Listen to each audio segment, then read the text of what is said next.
Hello, everyone out there in Link to the Past Randomizer land. We have for you another, what I'm sure is going to be a lovely fall qualifier race. And my name is Crazy Sunshine, and with me this afternoon is Karaoke. How are you doing today?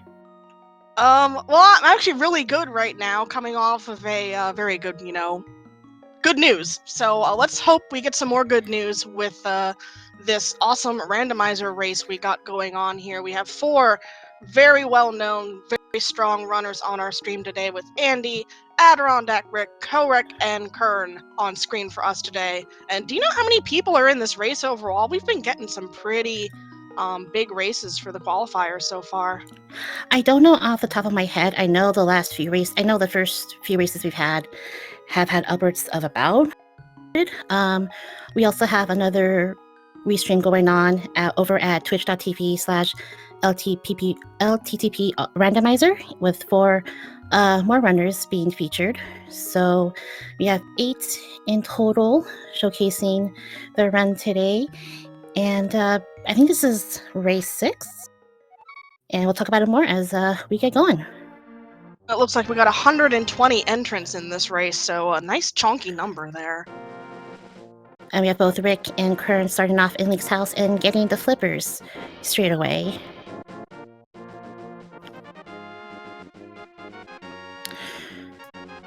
So for those of you who are watching this for the first time and not familiar with the fall qualifier formats, this is going to be kind of taking on the guise of an open mode. So we have defeat Ganon, 7 crystals to enter Ganon's tower, and 7 crystals to defeat Ganon himself.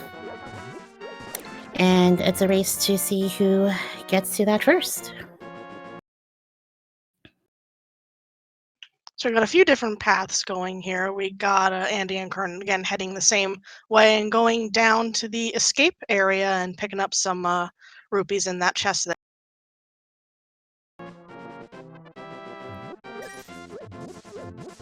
I think it's just an early play to get some, on Rick's side, getting some rupees to start off. And Lumberjack Cave has the magic powder. Interesting. Okay, alright. And we have a sword over on the race game on Rick's side. It's a very interesting route that Rick is taking, opting to go south to Kakariko and then kind of doing like a reverse order that most runners tend to do. But that early sword will be definitely most helpful. And powder could mean something. By logic, it is required to get access to the magic bat. However, there is a neat little glitch called fake powder, which requires the King of Samaria and also the mushroom. So we'll see if our runners run into either of those.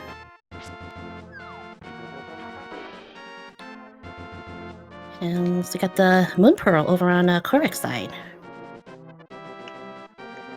Very nice. Early find there.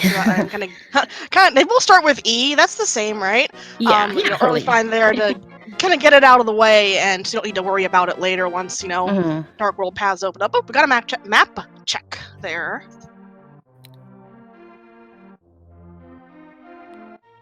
Yeah, but so fast I didn't catch what we have for our first 3 dungeons. I saw crystals. I saw all crystals. So yay.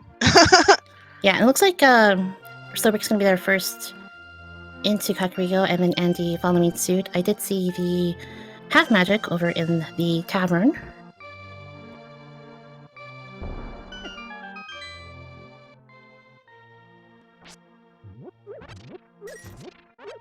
All right.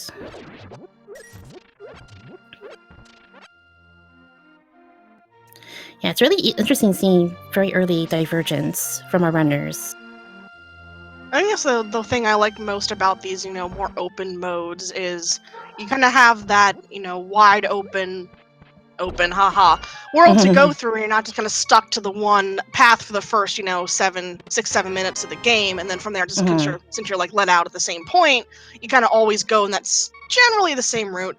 But with these open modes, you see eventually they kind of all hit the same places depending on what opens up. But we got a blue boomerang and chicken house, and but yeah, just everybody gets to the same places eventually. It's just how they get there and Yeah. what they get along the way that might Mhm. get a few more things opened up Mhm. and prevent backtracking along the way as well. Mhm. So we have Rick and Andy kind of going almost in sync.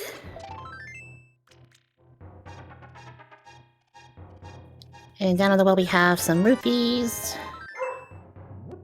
What else we got here? Piece of hearts. It looks like Rick picked up a sword somewhere along the way. I didn't catch where that was sticking out of. Yeah, the sword was the price. It was the price in the race game. Oh, so he looped around south there and Mhm. picked that Mhm. up. All right, all right. Hey man, hey, free sword.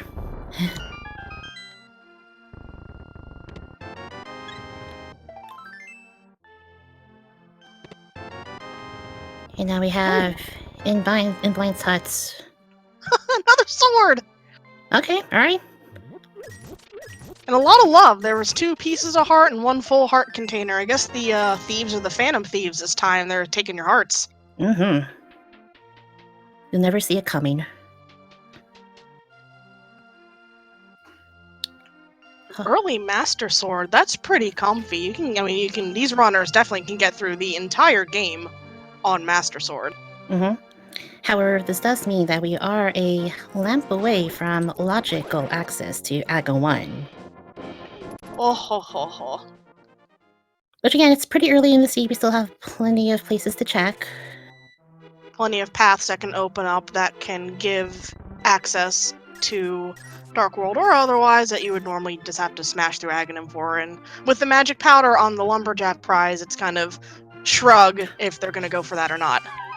And Andy does that quick thinking of getting just enough rupees for the bottle vendor and is rewarded with the hook shots.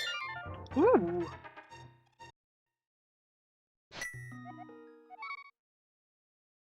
With all these, pretty juicy items early on, there's going to be something later on, I think, that's, I don't know. That might be kind of hard to find, I think. Mm-hmm. But you never know. This could be one of those seeds where they just kind of hand you everything as you're going along, and you just end up on a nice roller coaster straight through. Yep. Oh yeah, Moon Pearl was down in the Lost Woods.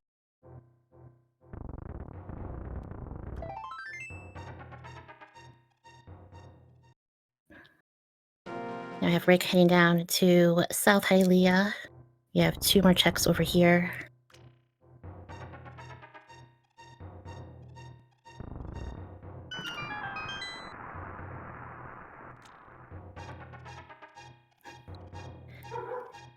I feel like if the seed seems pretty loaded at the start, and that there's going to be an item that will have everyone running around looking for it at the very end.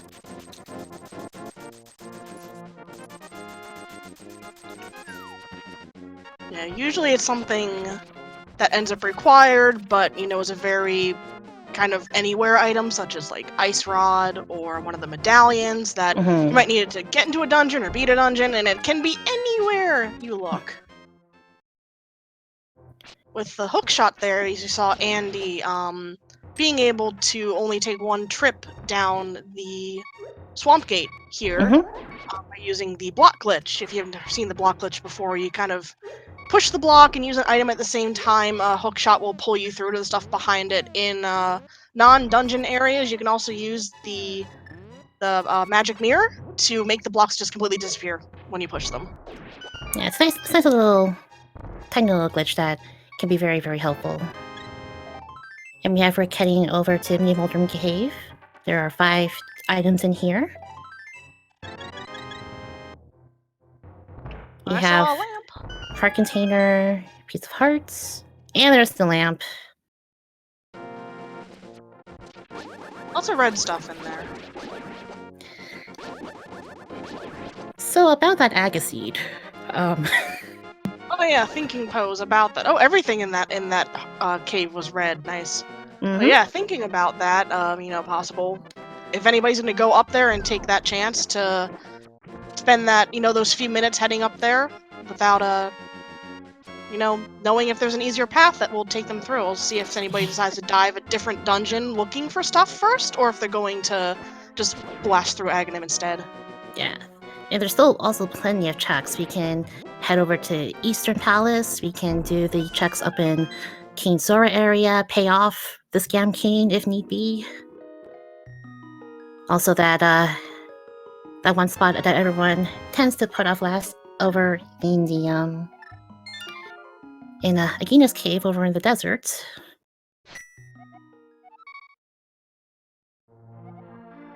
Yeah, Rick's already approaching Zora levels of money here at a 400, so only needs a hundo more. Mm-hmm. You also still have the rest of Hyrule Castle to go through as well, which is where Kern is at right now at the moment, getting that shield.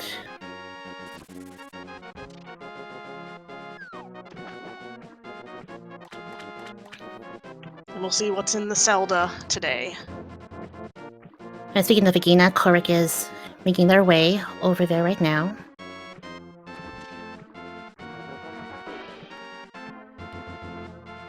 Yeah, $20, but down in the Zelda cell, there was a blue mail, which kind of made it a little bit harder for Kern to take a death warp there, because not taking as much damage with the new clothes on. Mm-hmm. Yeah, Chat brings up a good point that we are only a flute or gloves away from getting access to Death Mountain, which has a lot more checks as well.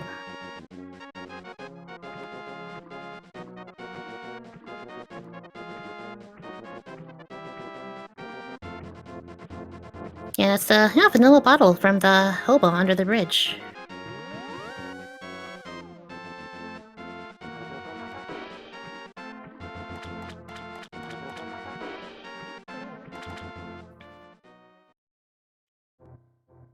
It's actually kind of interesting for me to see like the normal way of going through all of the waterfall and Zora checks. I'm so used to seeing water walking these days from runners. That's become a very common thing. Andy left and came back out to do the same bottle thing that Rick did right away. I'm thinking, oh, I have a bottle. I might as well, use this freebie and get something out of it.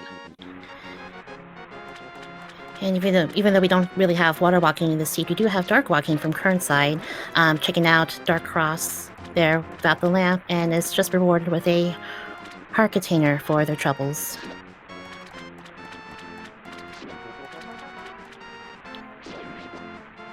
So while Andy just went and checked the Zora ledge item and left, because he's only got 379, Rick is taking a little bit of time to defeat some enemies here, some of the Zoras, and they're just dropping hearts for him, no money. Mm-hmm. And seeing from chat that Rick did get a quick glance over at the Zora ledge, and I'm seeing signs of cape. Yeah, that was the cape, and it looks like Rick is just gonna go for that right now, only with 472, just barely unable to go talk to the Scam King himself. Zora's only dropping 1 money per, and a lot of hearts. Hearts don't give money in this game. Oh, if only. Yeah, you can't pay Zora with love, unfortunately. Oh, if only it were that easy. So that's a missing point that Rick's going to have to note off to remember to come back later, possibly when there's a catfish check much later, much later on, I don't know how much later on it'll be, but catfish check, or that's an area where you usually don't go back towards because there's nothing else there other than Zora King now. Yeah, it's definitely weird to try to route, checks, like, one-off checks like that. And most players will tend to put it off until much later. Sometimes it works, sometimes it doesn't. Speaking of, Rick now has enough money for Zora King. Yeah. Should he choose to come back there. Korek's got enough as well. We'll see if he's gonna head down that way once he finishes hitting up Mini Moldworm Cave down here. Question in chat. No one has gone over to Eastern, I believe. Yeah, no one's headed that area. There's a lot of sort of I guess retracing steps between the players here, as Mhm. you know. Earlier, some players had already checked the mini Moldorm Cave and gone around south, and Korek's just getting there. Kern's just heading up the river here and checking out items there, etc., etc. What mode is this tournament? This is technically open mode, so we have randomized swords, we have 7 crystals to complete to clear the game, open up the tower, and defeat Ganon.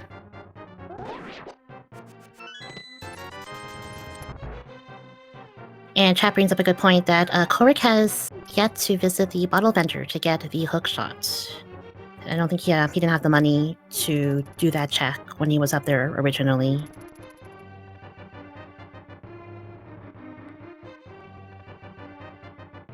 Okay. Yeah, so at this point, runners are really retracing each other's steps. And we will see where everyone goes from here.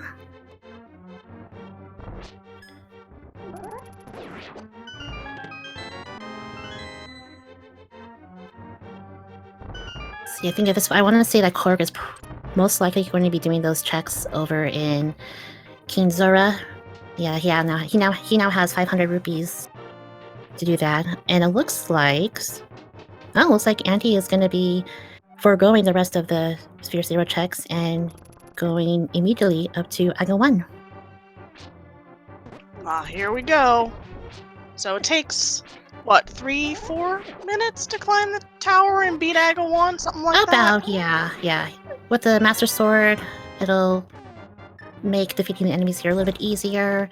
Andy has about 8 hearts to go with, so he should be fine.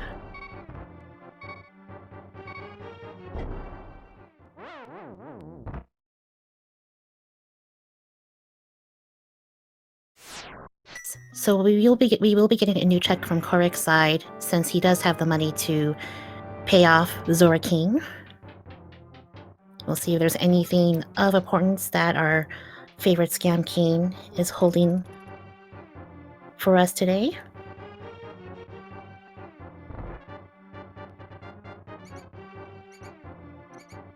And it is the Book of Medora. Oh ho ho! Oh. So Korik is now literate, and with that he now has he can access Desert Palace.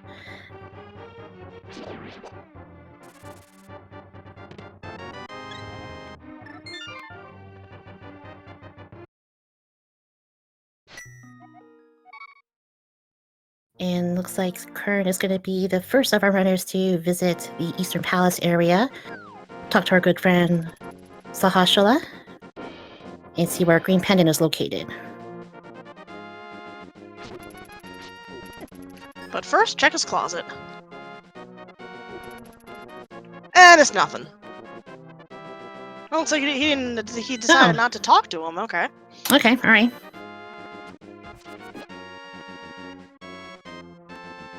And then Rick and Korik are following his footsteps. Hopefully they give Saha a talking to. Green Pendant is in Ice Palace in the Siege.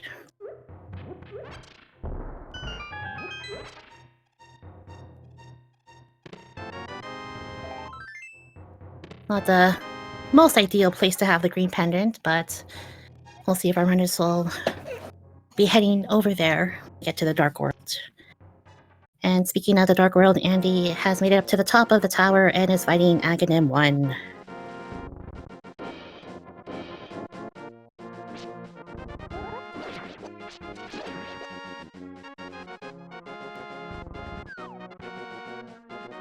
Yes, Napo's in the mini Moldrum Cave.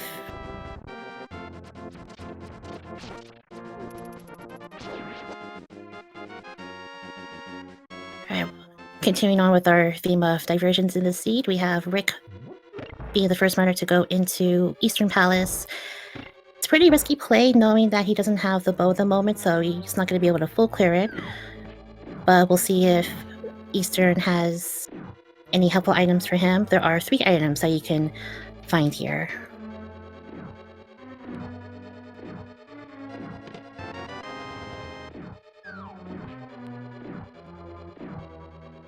Alright, just a map on the first chest in Eastern.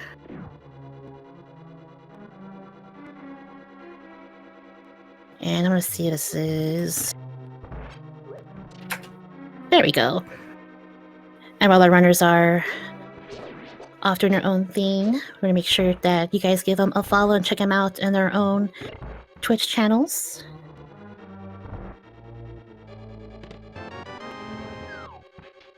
And pyramid. Andy, there it is. Yep, just 5 rupees on the pyramid. But this allows Andy to get access to Pod and also access to the western portion of the Dark World.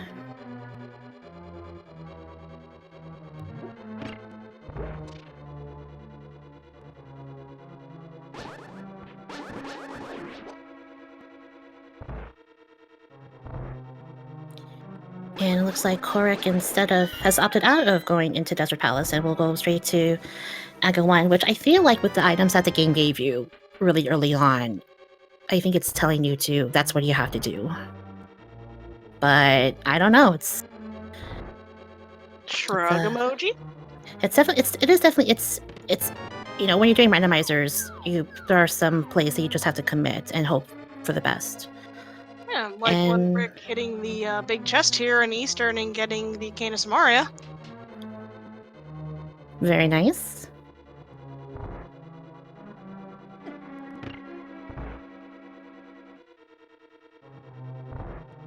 Meanwhile, Andy is making his first trip into Palace of Darkness.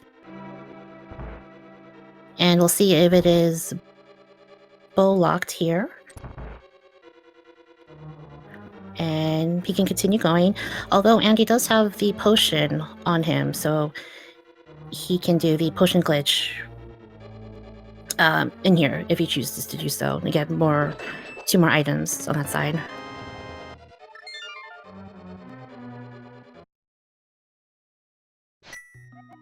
Alright, so we have both of our runner. We have both Kern and Korek doing the Aga 1 climb. Let's see where Rick heads off to from here. Ooh, gloves.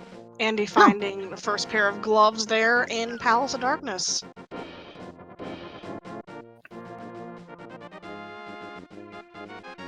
Alright.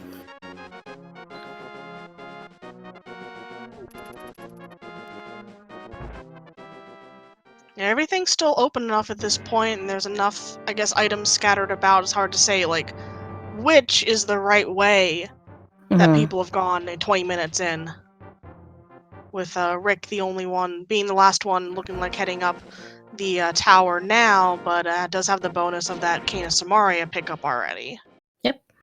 And we see on Andy's side doing the potion glitch here in Pod where more or less he drinks the potion as he screen transitions in that little hallway and it unlocks the camera. So you kind of trick the game into thinking that you've defeated the enemies in that room. And then the door opens. Yeah, if the game can't see them, then obviously they must be dead. Yep, and voila, you now have access to 2 more items here in Pod.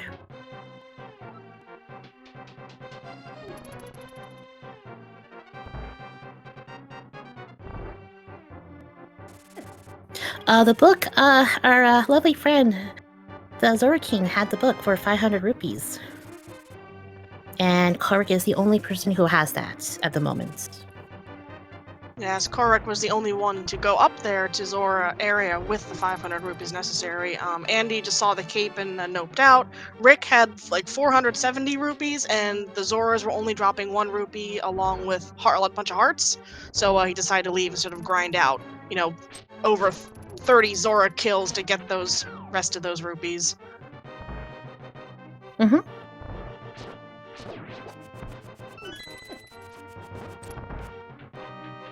And it looks like Andy will be doing another lovely trick here called the Hammer Yump, where he saves a key here in Pod to get access to the big chest.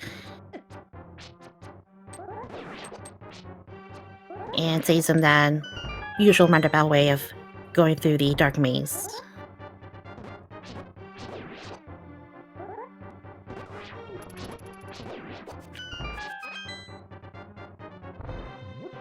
And we have the Quake Medallion in Pod. Unknown if that's necessary yet. We'll be seeing that eventually if that happens or not. Yeah, it looks like from chats, seeing that we did get a map check, and there are the 2 red crystals in Pod and also in Skullwits, and I believe I'm seeing Thieves Town is a pendant, as well as Swamp Palace. Yep, and then we already knew that Ice Palace was the green pendant from the astrology check. We got more shoes. Oh my god, shoes. Andy finding the boots in the dark basement here in Pod, and it's gonna start running. Yep, he can go fast.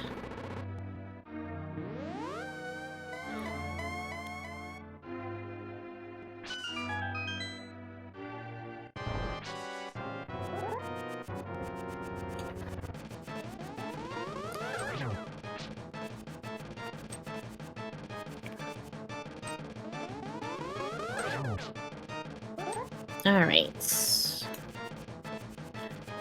So with both the gloves at hand, Andy will... I'm going to guess we'll be making... Oh, no. He's not going... Oh, no, he's checking the back of the escape first.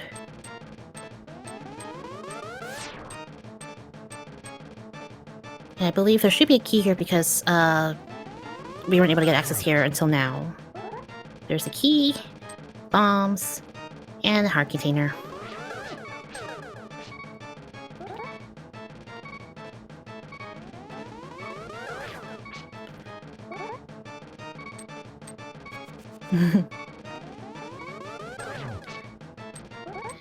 Alright, and now Andy will be heading over to Death Mountain. Actually, prefer Death Mountain. Bonk rocks, I forgot, those are also available for him. Yeah, gonna bonk into those rocks with those newfound shiny boots. Ooh, shroom! Oh yeah, there's the mushroom. And hitting off just as like little one-off areas, I suppose, before heading up the mountain. See if he gets the powder or not.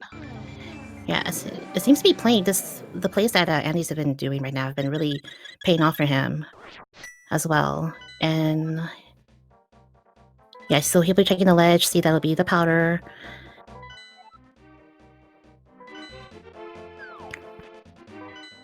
Is it faster to do that, you think? To check it and then decide if you want to do it, or just YOLO it and do it? I know most runners will tend to, if they have the access, if they have the means to, they will just immediately go ahead and get it without checking it beforehand.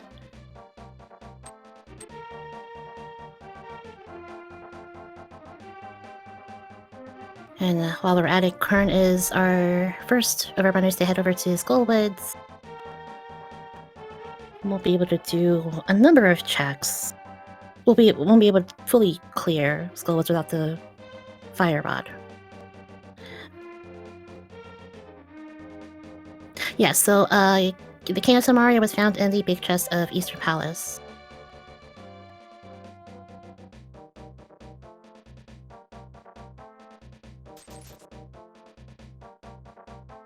And Hookshot was on the bottle vendor back in Kakariko.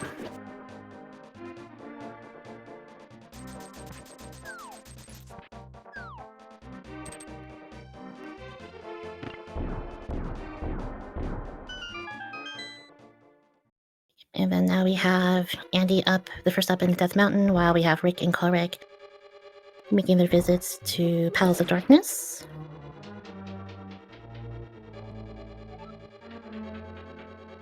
Also Korek setting up for the hammer jump and pulls it off.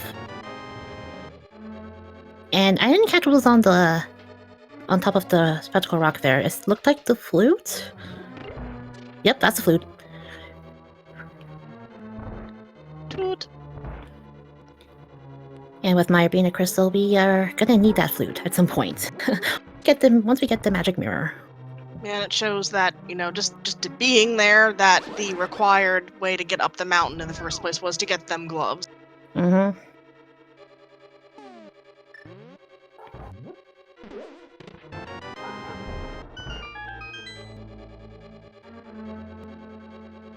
Or also the hammer as well. Actually, no, you need the, yeah, sorry. Yeah, because you need the mirror to get to the top of Spectacle Rock. I got confused there for another place. It's okay. There's so many places in this game. Oh yeah. That's what makes Rando fun. And we now have Andy going into Paradox Cave, looking, and there's the fire rod. Lots of unique items right here. And the last two are kind of meh, but you know, Nah. you got a bug net, got toasty rod. Gonna take a little hover across the gap here. You know, same as always. Hovering pug, as it were. And speaking of the mirror, Kern found it over in the front part of Feastown. And there's a medallion over in the floating island. I didn't catch which one it was, though. But it is a medallion of some sorts.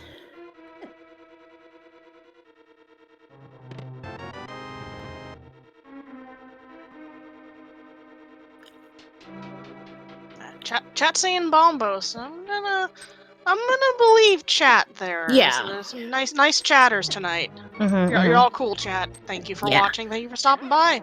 Yes. And please let us, if there are any other viewers in chat who have questions, please do us a solid and help us out if you can, because there are some things that we will most likely miss during tonight's stream. Meanwhile, Korg is going to now finally making the visit over to Desert Palace.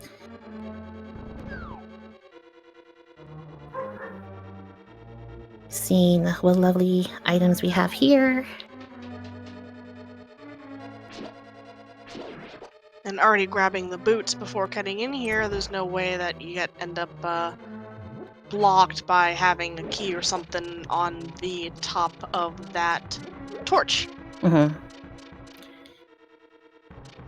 And Andy now, with the money to pay off Zora King, will be getting his book momentarily. So yeah, as chat is pointing out, it looks like Aga 1 was absolutely required for the seat. Yeah, it definitely feels like it. Just judging from the placement of everything else to kind of get around into the dark world and whatnot. Yep. Oh, more clothes. Oh, hey. So because that tunic was on a torch, that's why it turned red, right? I believe so. Yeah, totally. Not really, but totally. Yeah. Yeah, so we have both items coming out of Desert Palace.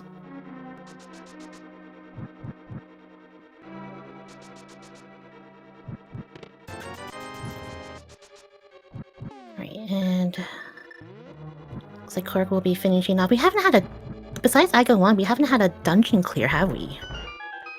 Nope, no dungeon clears yet. It looks like Korg will be the first one to be wrapping up Desert Palace shortly. And it looks like Andy will be making his way there. Meanwhile, we have Kern doing more checks here in Dark World. I don't think I saw anything come from importance besides the mirror in his visit. Stumpy had, I think, a heart piece or a rupee, something red. I noticed. And yeah, nothing since Mirror, really, I believe. Yeah. Though we are going to what could possibly be called Hype Cave, as long as he gets the bomb in the right spot there. Enemies here being a little rude. So drumroll please, what do we think Hype Cave has today? I'm thinking at least maybe 5 out of 10 hype. Nah.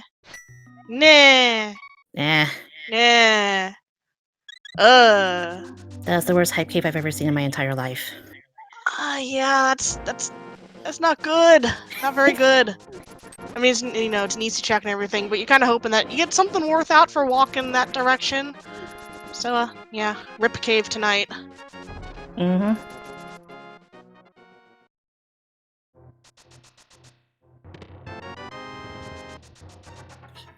So we might have Korek defeating the Land Molus in Desert Palace, with their first crystal completed and obtained. And our first on-stream crystal for tonight. Ta-da! Kern is using the power of the mirror to go open up Swamp Palace, it looks like.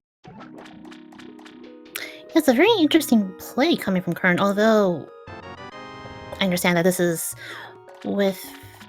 He's only gonna be able to get the one chest here, because you do need the hammer to progress in Swamp Palace. And also, Swamp Seems Palace like, is, yeah. Yeah, seems like they're just, I guess, hoping to get that one good item here first check while they're Yeah. in the area, sort of thing. And just 20 rupees. Yep. We're leaving.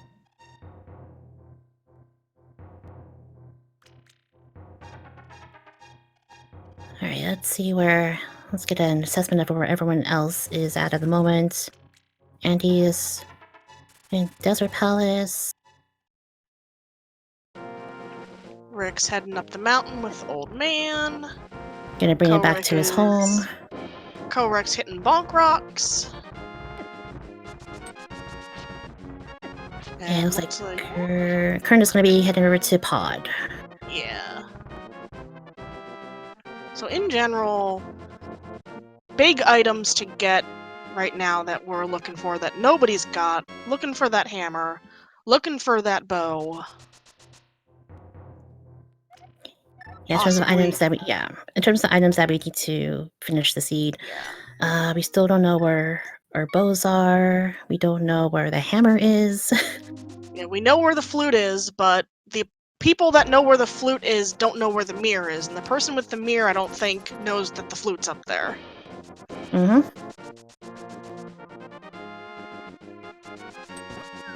And then, because... Squint... Yeah, Turtle Rock is a crystal, so we do need that ice rod as well. And with the mushroom, Rick is going to turn it into the witch's hut, so she can make a nice, lovely mushroom soup for everyone in Hyrule. That sounds very comforting right now. Yeah. And is rewarded with the hammer. Oh! I guess she used that hammer to smash up the mushrooms to make that broth. Yeah. I think when she's done with the hammer for the soup, we don't like. I don't need this anymore. You can have it. That is a big find for Rick.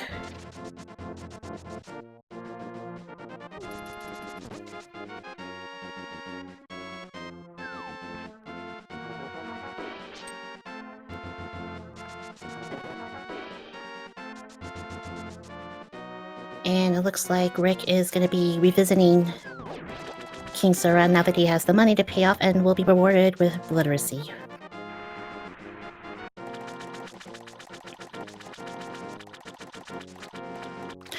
Where was the mushroom? The mushroom was in Bonk Rocks, which you need the boots for, which were found in Palace of Darkness.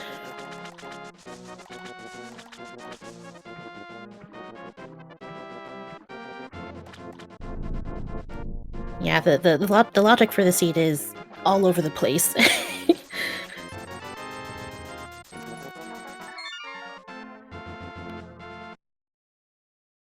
We have Andy making a visit to one of our other lovely aquatic friends here, the catfish. And just has a big 20. Yeah, just coughing up the change, and you don't really need that right now. Andy getting the spin speed up those stairs there to go fast out of that room. That's how much he hated seeing that 20 rupees there. He just wanted to get out as fast as possible. Yeah, it's like, I don't need this.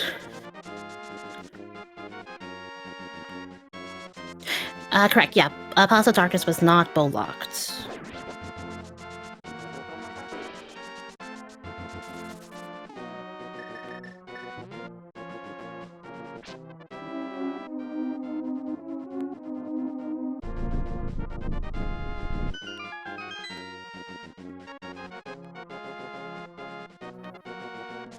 Also bring up a good point that now with the hammer, if Rick chooses to do so, he can check the magic pad over in Kakariko. Oh yeah. Might be a stop after clearing out Easy Palace over here. Andy giving a map check there. Nice long think Where do I want to go next? What do I have open? What are the one-offs I haven't checked yet? And, yeah, it's kind of deciding where to go. Looks like we're going to get into a Skullwoods type of check over here. Considering he has the fire rod, he can finish the whole thing.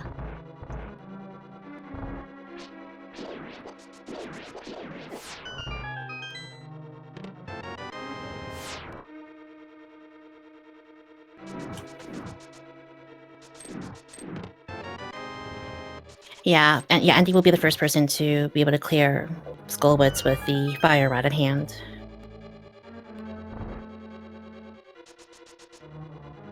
This also brings up a little topic for discussion. That lovely Master Sword pedestal that we have.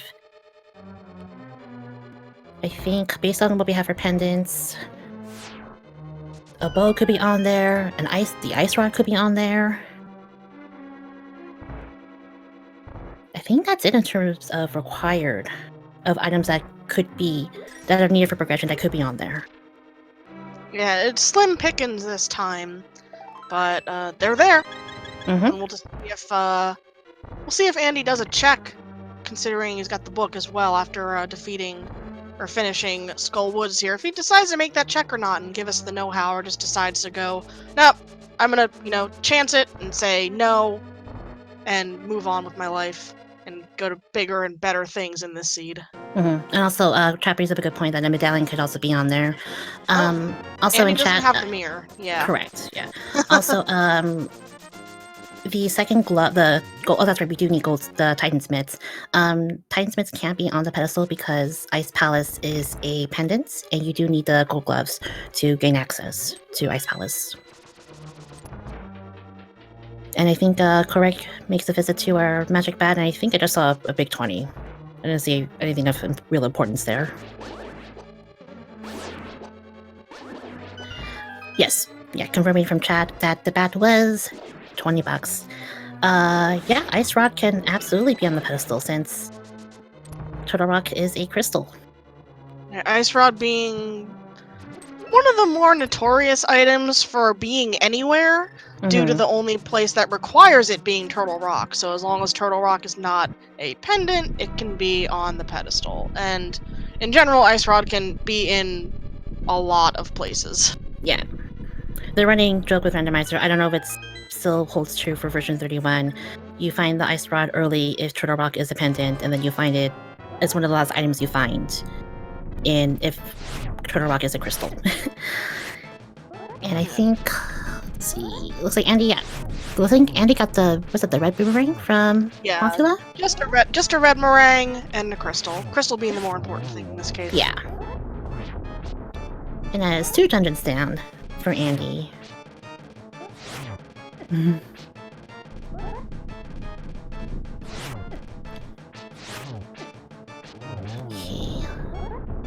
Meanwhile, we have both Korik and Kern in Death Mountain. Kern guiding the old man back to his home, and Korik checking out eastern portion of Death Mountain, and will be getting his fire rod. The question is, where do we go from here? Yeah, I think Andy's heading down to the Dark Kakariko Thieves Town area. Gonna be picking up that mirror shortly. And we'll see how far if he goes into the dungeon, we'll see how far he decides to go in it, since it is a non-green pendant. Yeah, Thieves Town was always an interesting play to make when it's a pendant, especially when it's not the green pendant. Yes, oftentimes you'll just see runners just kind of check those first 4 chests and nope out and leave the rest for later, or he doesn't have the hammer, so he can't completely do Thieves Town, so that might also be a factor in Andy not doing an entire dive to the dungeon because there is a chest that you can't get there. Yep.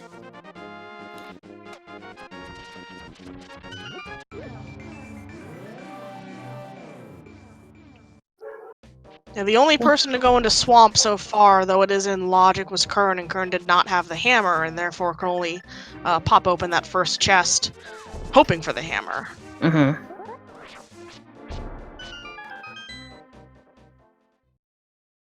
Instead, they're doing the Tower Hera climb. Might as well. It's a, easy enough crystal. They were up there anyway, and I think they're the only person to have taken the old man back when they had the mirror, so they were Correct. able to hop over there.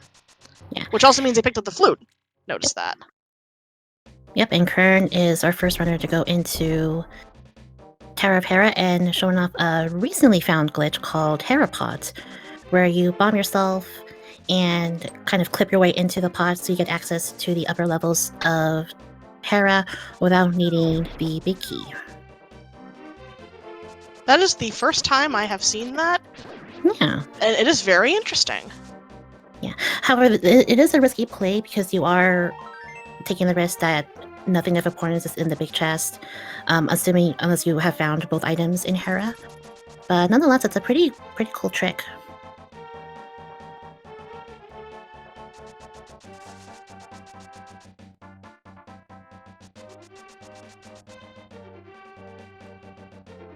So, fighting Mr. Moldorm here, getting enough spin strikes against that tail, and what's the big snack hold today? Just 10 arrows. Just 10 arrows. But another crystal, and that is actually Kern's first crystal. Did we see the second item in Hera? I must have missed it. I wasn't counting personally. Okay. I don't remember what was in the first couple chests there, and then all the other ones got skipped. Oh, okay, gotcha. Yeah. Chat's helping us out. The shovel was the second item out of Hera. I dig it. Yeah. So in this case, it seems that that glitch did work out well because they ended up with both items from the tower, just from the boss and the one chest. Oop, bow. Andy got a bow. Hey.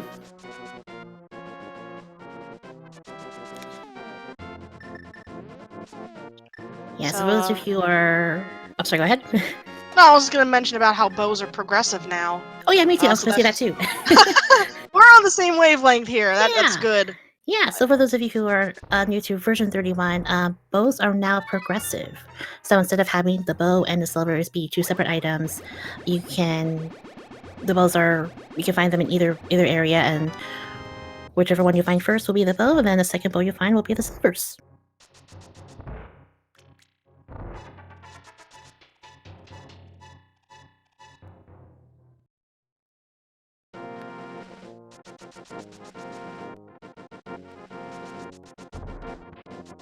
Yeah, chat brings up a good point. Rick hasn't gone to the bottle vendor yet, has he? I think he's doing that right now, hopefully. I didn't catch that. No. Going up where the woods, trees, forest. Because I think when his first visit to Kakariko, he didn't have the money for the bottle vendor. Yeah, so wondering if that's kind of a, what do you call it? Brain fart location, I guess is one way to put it. Or it's just something you usually do so often when you're doing your normal Kakariko checks that you just kind of think you did it. Yeah. But in this case, you didn't. Mm-hmm. And looks like Rick was made the long way around there to pop over into Dark World and hit up Skull Woods. Which won't lead too much stuff because can't finish it because don't have the fire rod. Meanwhile, Korek checks up the dig spot with the shovel and is rewarded with just 50 rupees.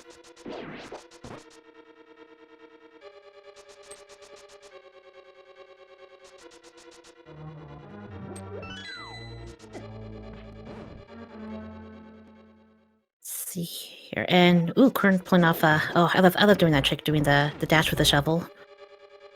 It's like you're just digging a giant trench that you're running through.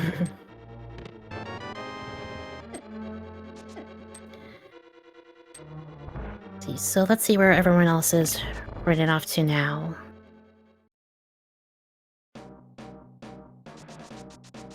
I think we may be getting a pedestal check from Korek.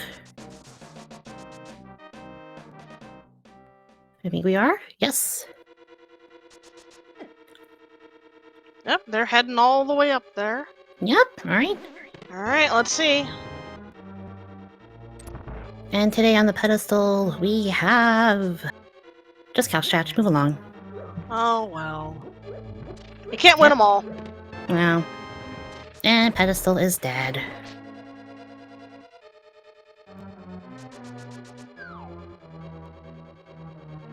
You know, sometimes it's good to have that knowledge that there's a pedestal in the seed, versus that kind of hanging over you and you're wondering when you're, looking for that one last item and you're just kind of wondering, is it pedestal? Yeah. Or should I go look at other stuff? Mm-hmm. Sometimes knowledge is the ultimate winner in everything. So, anyway, Andy being the next runner into Swamp Palace here, kind of missing that first bomb there. And Yeah, and doesn't have the hammer, so yeah, I was doing gonna say. a first check. Just hoping. Able to mirror out though instead of having to save and quit, luckily, and just kind of able to walk on his way and continue going without having to reset. So that saves a smidgy bit of time, but again, have to come back there once he heads over to the witch's hut. Yeah, but Andy will be checking out either tablet. I'm sorry, not either, Bombos. I always get those two confused. And they both kind of explode, just one in fire and one in lightning. Mm-hmm. And just 5 rupees on Bombos.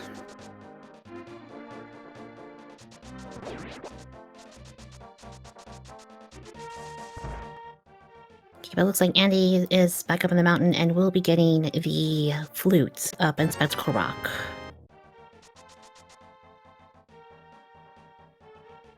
Meanwhile, Kern is over gonna pay off Sir King Zora and get the book.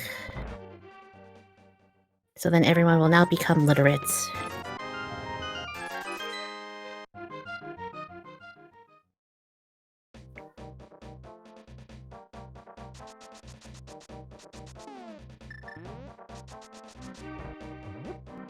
Okay, and now Andy will be checking either tablet.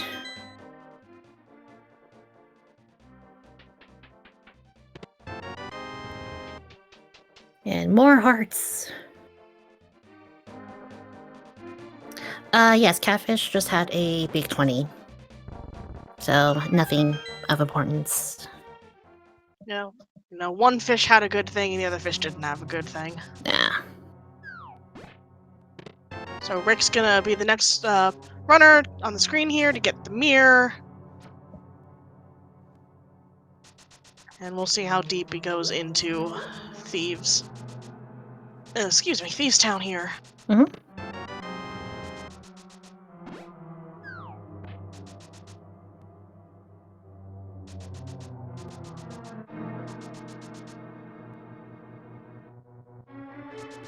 Okay, looks like Andy's gonna be setting up his hair pot.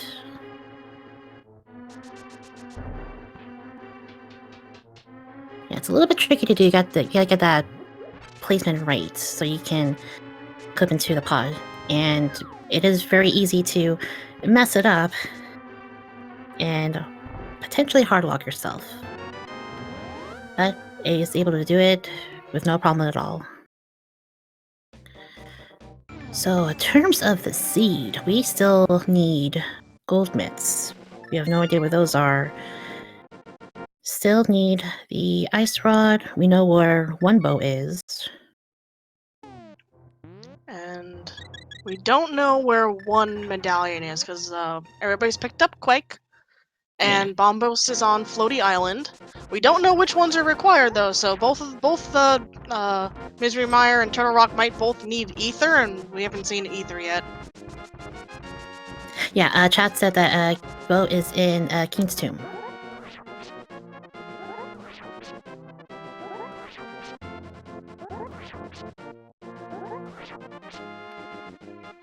Which again, we're also boots locked. The siege is really dependent on those boots.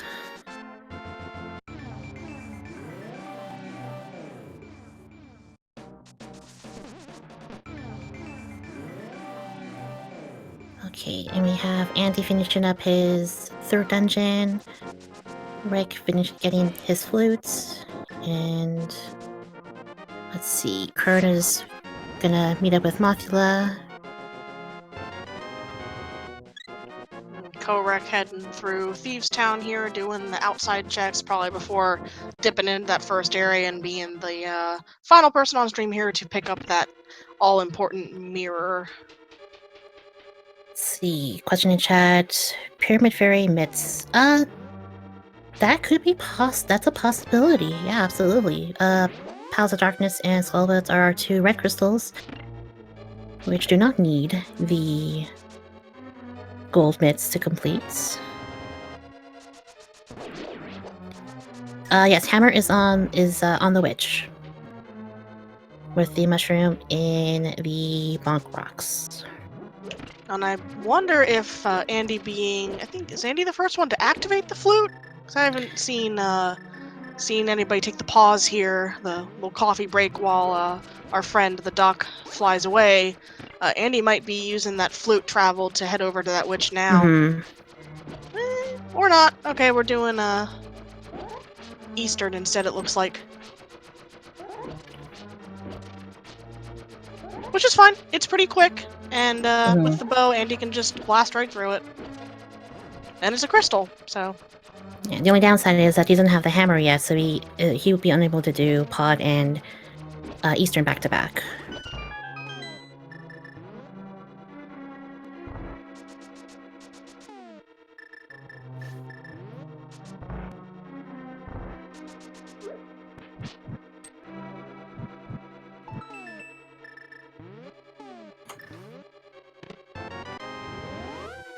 What's on pedestal? It's just couch cash. Nothing important.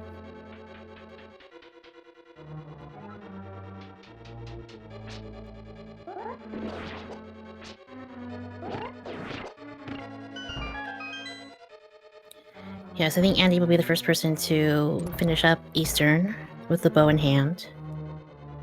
And Clark is actually in the back of Thieves Town, which we have not seen yet.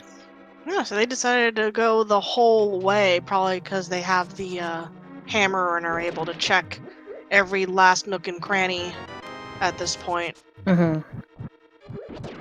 Probably looking for I'd say, bow or Cane of Samaria, I would say, for Korek there. Or possibly that ice rod, you never know. Always could be somewhere.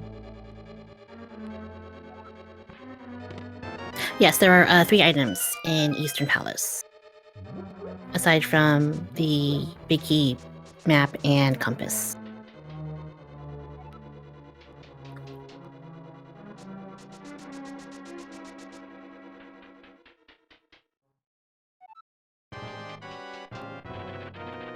You now see that Kern has now has his bow.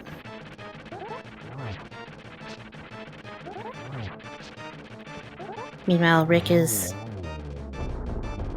finishing up Moldorm, a very quick fight.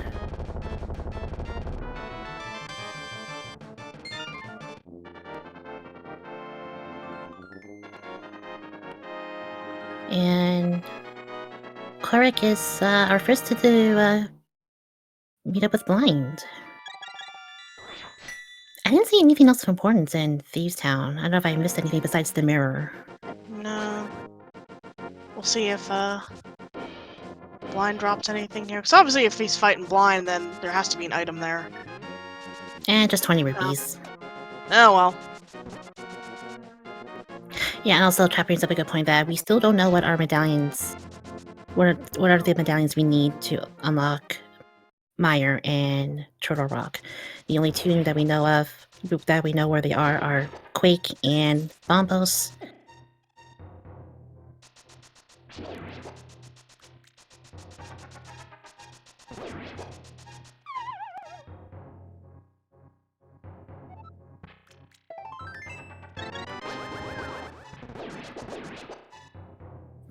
And let's see.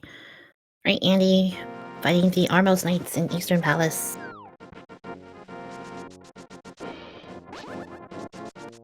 Yep, doing the quick strat there. Getting 1 down to 1 health left so he can defeat it before it turns red and starts hopping about. Just some bombs left, more importantly. That's 4 4 crystals for Andy. They're all kind of grouped in that one little corner on the tractor there.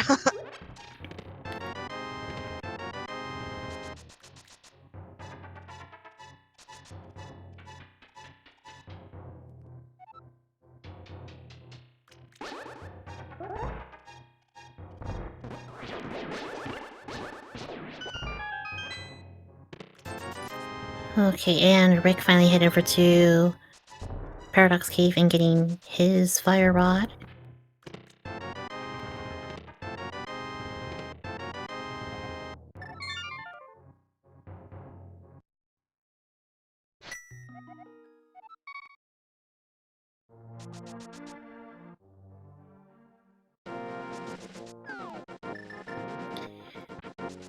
Yeah, so for Pod, we did see the Bullock side. I think it was just the big key that was there, which you do need. But yeah, I know Kern. I know Andy did it. He did the bottle glitch to get to that side. But we will see Kern finish Pod. Yeah, Hammer was on the Witch, with the mushroom being in Bonk Rocks, with the boots being in Palace of Darkness. And speaking of that, there goes Andy dropping off his ingredient from Mushroom Stew and picking up the Smasher. Right in a second here. I'm probably very happy to see that. Yep, and all of our runners now have the hammer. Let's see where he goes next with that. And yeah, Swamp Palace is now fully in logic. I think we're gonna get a visit to Pod first, just because I think since Swamp Palace is a pendant, I think he wants to get the crystal clear in Pod first before finishing that off before thinking about delving into Swamp Palace. And then after Pod, it's just the 2 medallion lock dungeons left for Andy there.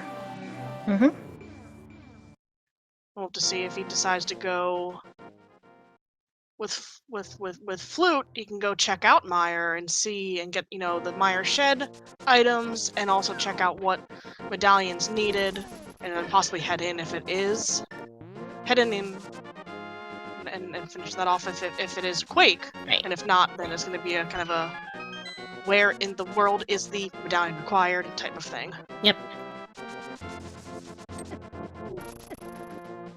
Yeah, it's very rare to go an hour into the seed and still be in the Power Glove. Usually, ideally, you would like to find the gold bit at this point.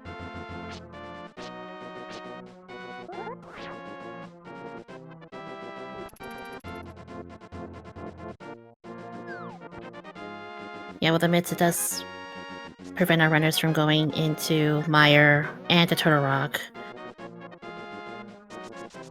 And we are running out of places to where those mitts could possibly be.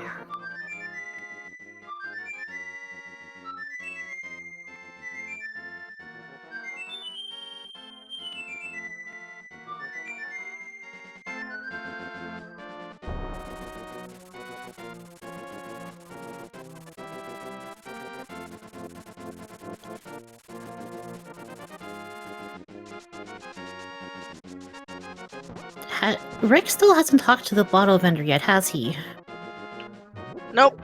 So I think it's a, brain fart location. Yeah. Thinks he did it, but actually didn't. And that's a very important item there. Yeah, the bottle vendor has the hook shot. And when Rick was here earlier, in his first visit to Kakariko, he didn't have the money to pay off for it.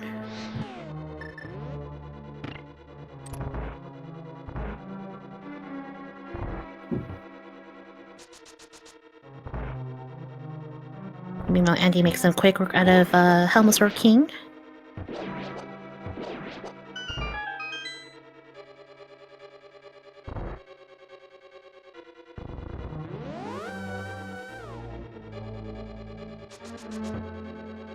And Korik is following suit.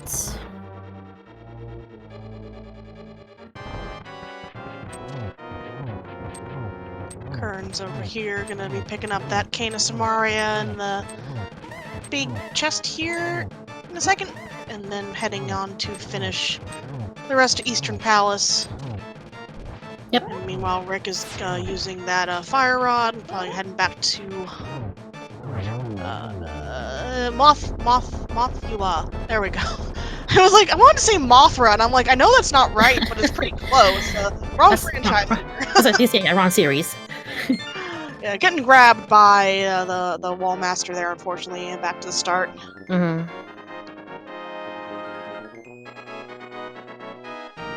See, in terms of dungeons completed, we have Andy at 5 crystals. Kurk has 4 crystals plus Thieves Town completed. Kern has 3, and Rick with 2 completed. No, Hookshot Cave has not been checked because you need the Titan's Mitts to gain access, and no one has found that yet, oddly enough.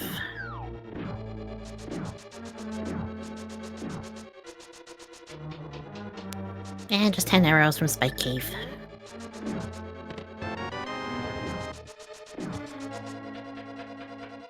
Yeah, I think we are running out of checks as to where the myths could be. I think they have to be at Swamp Palace. They have to be at this point.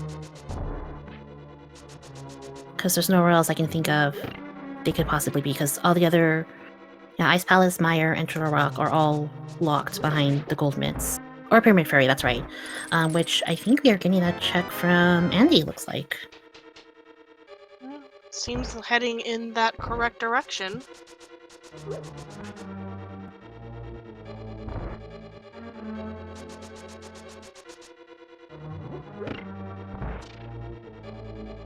Or Andy could be doing Swamp Palace now. That also works. Again, Swamp Palace has 6 items. Here, that could... You know, it's a very high dense area to check. Yes, Korik did full clear Thieves Town, and there wasn't, besides the mirror, there wasn't anything of importance in that dungeon. Probably went for it just because it's an easy dungeon. Was hoping for a item, considering, you know, it's a pendant dungeon, probably hoping on that gamble of, no one else is might not be clearing this, so I'm going to take this quickly, finish it, and, you know, see if I get lucky. Same with Rick here, checking to see if the pedestal has anything, and finding out it is just that couch cache. And here we go with Andy diving back into Swippity Swamp Palace, now with the hammer, able to go through, see how deep he goes, because again, this is another pendant dungeon, and not a green pendant.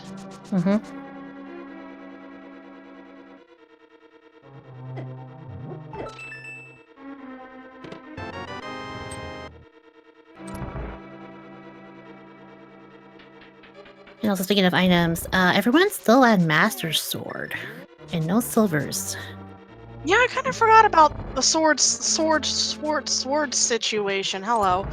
Just because, in general, we got these 4 runners on stream here are very experienced, and they can all easily get through the game with just the Master Sword. But of course, there's 2 more swords that we can find in the game.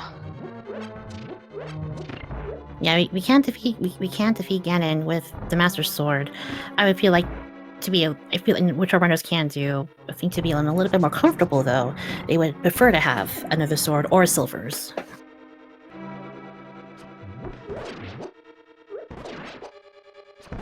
Alright, and looks like Andy's just gonna book it to Argus, and we'll forgo left side of Swamp for now.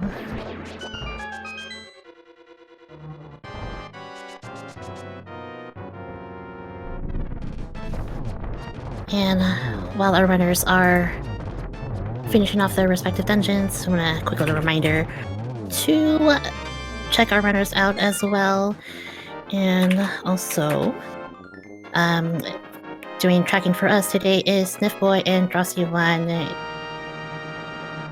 Thank you guys both for keeping track of all the items found in the seed and catching things that myself and Karaoke will miss. So, thank you.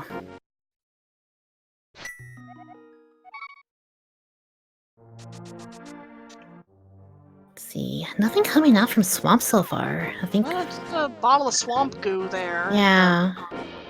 waterfall pushy block chest. Does version 31 still use hints? Yes and no. For all of the races in the tournament, hints are turned off.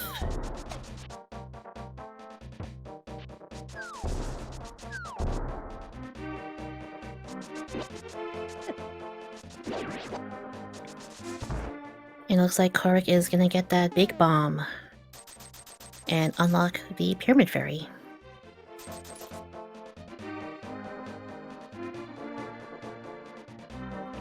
Meanwhile, Andy here is eating some popcorn, picking off the bits of Argus here. Just with Master Sword. Master Sword has to do 2 swipes on the popcorns to defeat them.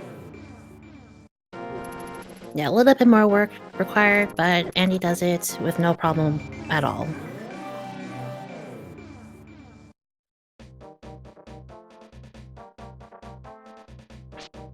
And just the compass there, so I wasn't counting if how many items were picked up in Swamp. I don't think there were many. So ooh, there they are. There's the There's mitts. the gold mitts.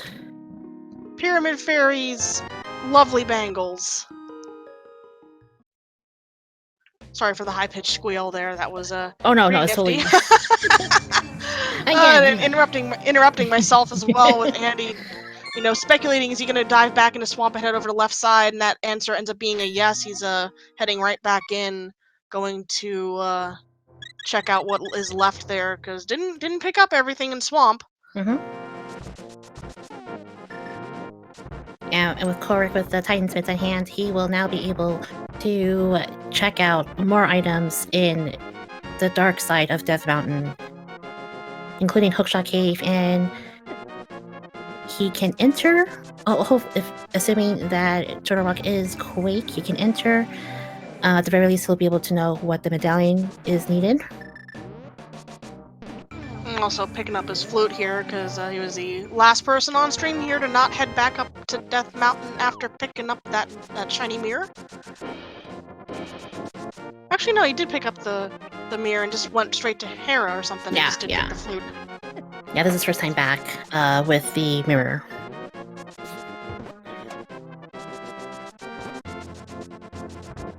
And so, marching on over here. Yep, it is Bombos on the floating island there. And so that's 2 out of 3 medallions. You know where you got one, you know where the other one is. We're hoping that Turtle Rock here is one of those 2, and then we can, settle our pounding hearts of anticipation. And it is Quake. Okay, we can just go right and crack open the head of the turtle right now, and we'll see if Koreg sticks his head in or not.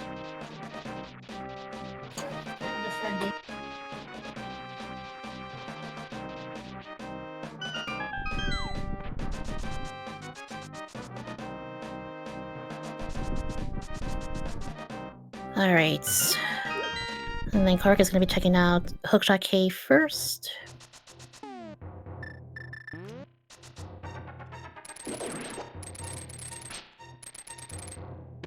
We have, there are the silvers. Bombs. Heart container. And red big 20. And according to chat, there's nothing on left side of swamp in the seed. But Andy will be getting those gold mitts from the Pyramid Fairy.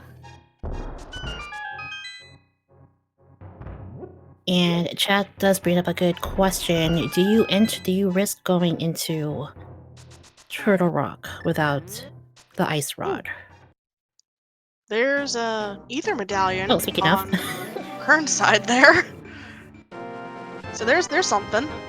Meanwhile, Kohler picks up the Bombos medallion, but answer the question: do you risk going in Turtle Rock without picking up that ice rod?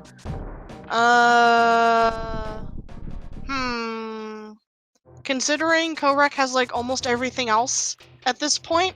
It looks like they picked up silvers as well from somewhere. Yeah, silvers were in Hookshot Cave. Aha. Okay, so that's cool. Anyway, so considering that, my train kept going. No stopping at that station. Considering that Korek has basically everything else, I'd say dipping into Turtle Rock might be a thing, and just seeing if they find the ice rod within there, because could totally be within any of that long dungeon beforehand. Mm-hmm. Because you're up here, you got everything to get to the end, you might as well, instead of dipping out and heading into either Ice Palace or, Pendant Ice Palace, thinking it's either in there or on Mm-hmm. Shashrala, or Yeah. dipping over into Misery Mire. And speaking of Mire, we saw that it is Bumbles required to enter Mire. So you have to go all the way up to Death Mountain to get the Yeah. Bombavinos, to go all the way back down to the lowest point of Dark Hyrule into the mire. Yeesh. Oh no, Korak falling off the platform right at the end there.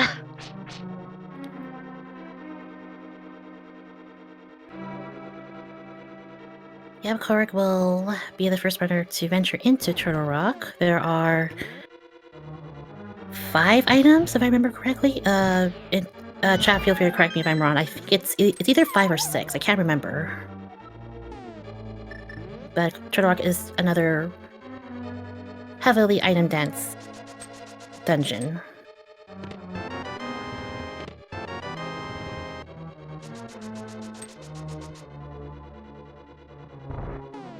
Five in Turtle Rock plus 1 in Mimic Cave. Thank you, Drosy. That's right. Oh, that's right. Yeah, Mimic Cave is also available.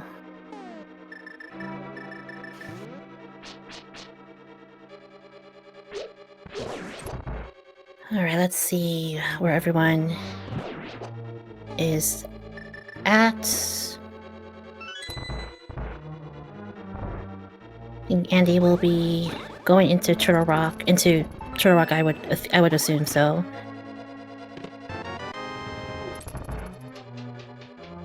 And it looks like Rick will be visiting Pyramid Fairy.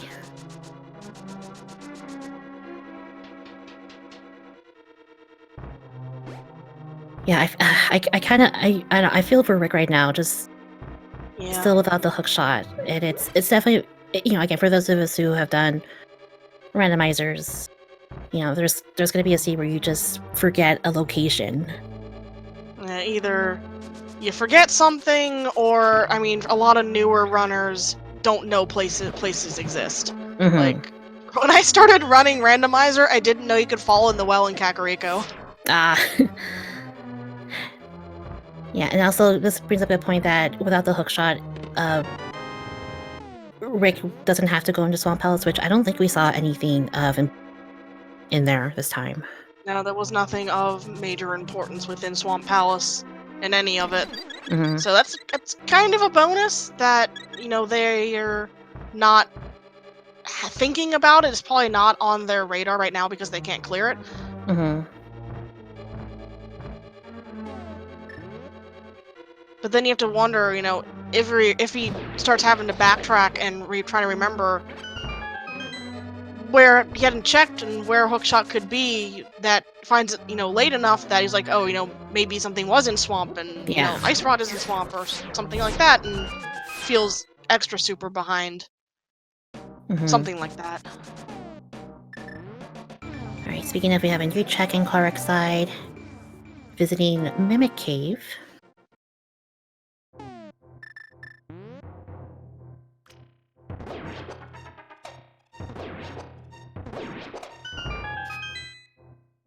And in Mimic Cave we have a Tempered Sword.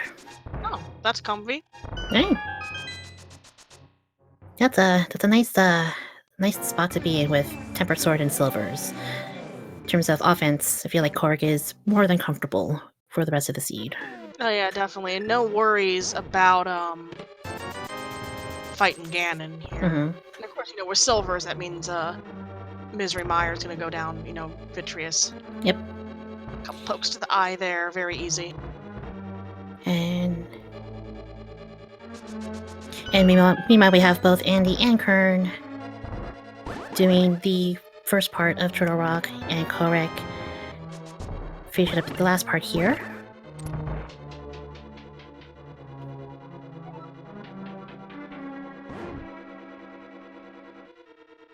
Yeah, chat asking, No one's dipped Ice Palace yet, because I think just due to the loadout of the items that everybody has, it just kind of felt that Turtle Rock is going to be more lucrative, especially if they get the Ice Rod within Turtle Rock, because then you can just straight up clear it right away.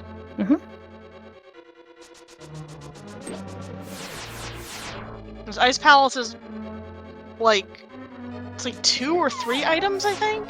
Ice Palace is 3 items.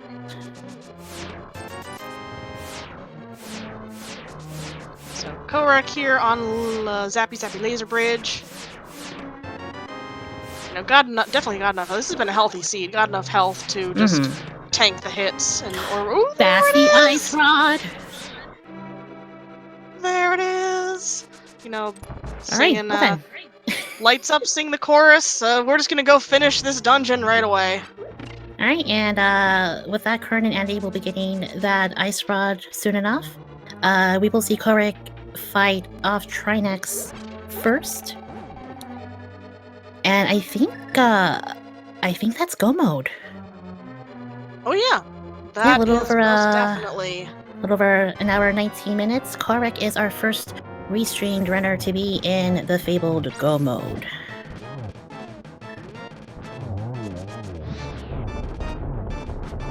So, no visit to Ice Palace today. And Korek making some really quick work out of Trinex. Very, very well done.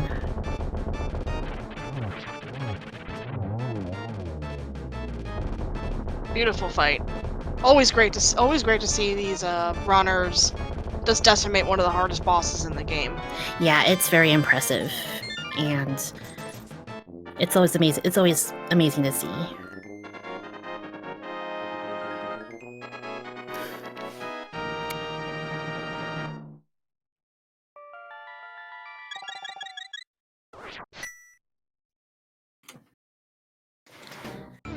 Alright, and from here, Korek will mirror back into the light world.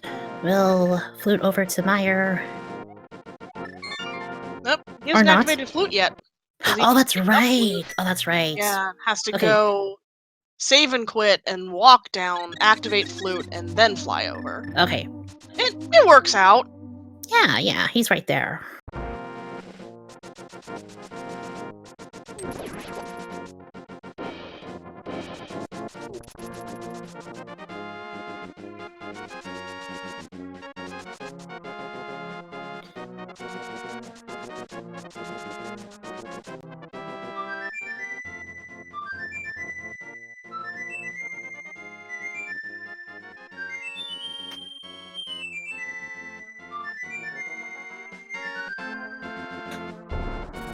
Alright. Korek has now activated the flutes, and now we'll be heading over to Meyer.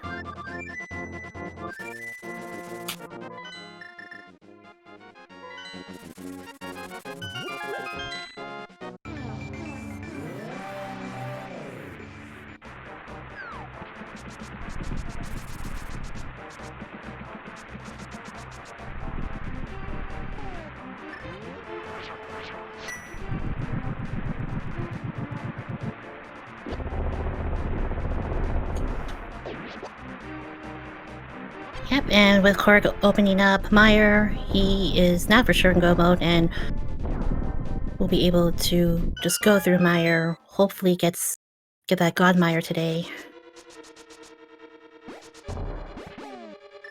It's always a good thing to have.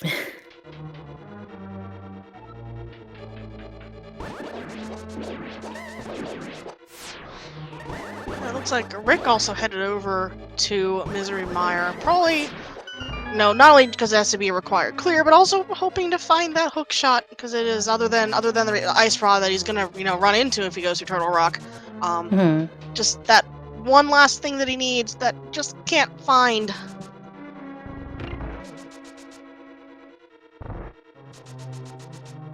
Yeah, I don't know if Rick can hover. So, like, when he gets to the Moldrum 2 fight, if he's able to just bypass that. But by logic, you do need that hookshot to grab onto the last chest after you defeat Moldrum 2.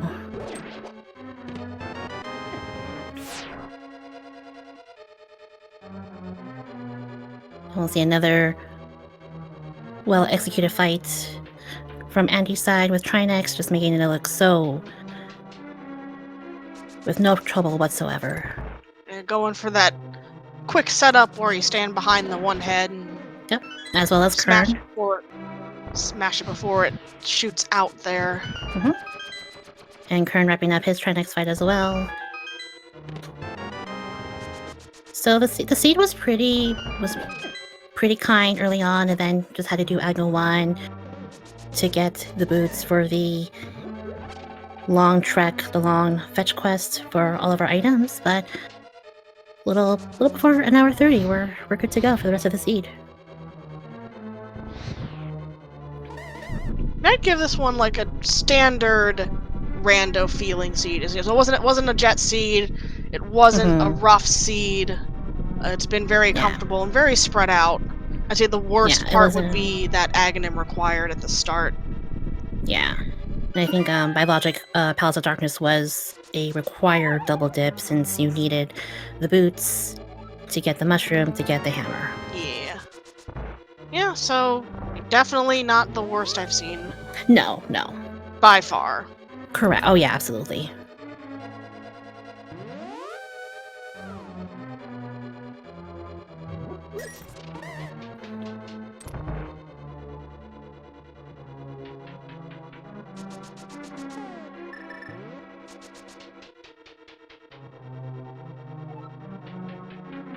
Let's see. Yeah, we have.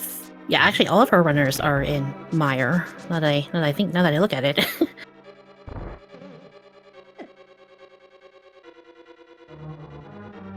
And everyone has found the same swords and their silvers. Actually, except for Rick, who is still at Master Sword.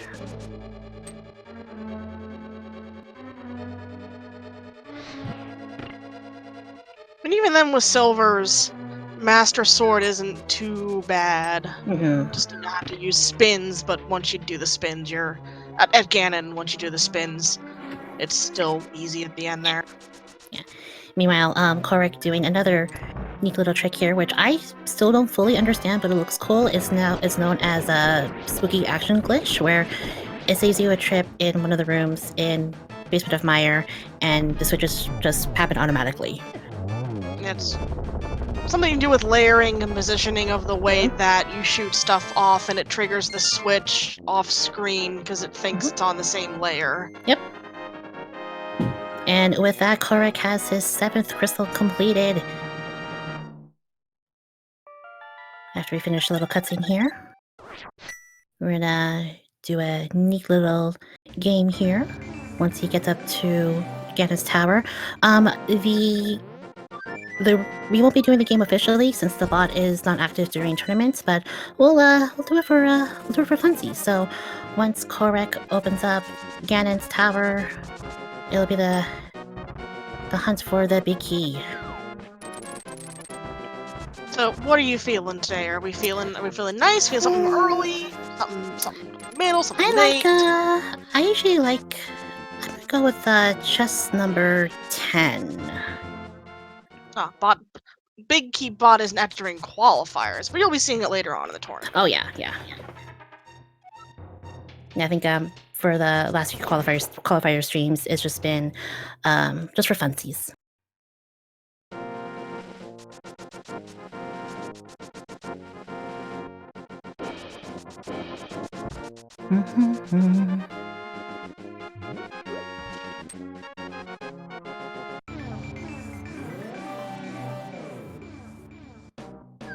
Right, Rick finishing out Misery Mire here for the crystal, and we'll see where he goes next. If he decides to go up to Turtle Rock and hope through there, and just hope for the get through the crystal, and then possibly assuming hook shots in Ganon's Tower or something, or we'll see if he decides to make a gamble and possibly dive into Ice Palace. I don't know. Rest of Thieves. Has he been through Thieves Town completely? No, he didn't get the pendant. I don't know how deep he went in. Yeah, I think Korek was the only one who completed Feast Town in full. Alright, and with that, we're going to go ahead and start the Ganos Tower search for the big key. And Korg is starting off with the left side. So, first item is going to be Big 20 on the Bob's torch. So because it's a red rupee, that means the fire made it heat up, right? Mm-hmm, oh yeah. That's totally not how it goes, but it totally is how it goes. Yeah, again, you know. But, link to the past science and logic. Alright, item 2, small key. Item 3, another small key.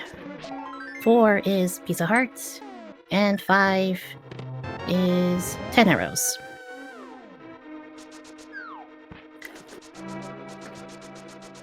Now Korg is going to be going over to the right-hand side. 6 we have big 20. 7 another small key, and he'll be checking out to the left, checking out more of the right side. And meanwhile, Andy finishes off his final dungeon boss, getting his final crystal, and will also be heading up to the Big Pig's tower. I think we're in chest 8, 9, 10, 11, right? I think. Sure. Yeah. We'll go with those numbers. Yeah, in 11 upcoming. Thank you, chat. Alright, let's see, here we have chest number 8 is Kana Burna, 9, Green Ruby, 10, Map, 11, Piece of Hearts. So Rick did end up going to Turtle Rock here. Hopefully he remembers this room that doesn't have hookshot and takes a long way around. I think he's doing that. And Kern is also heading into Ganos Tower here.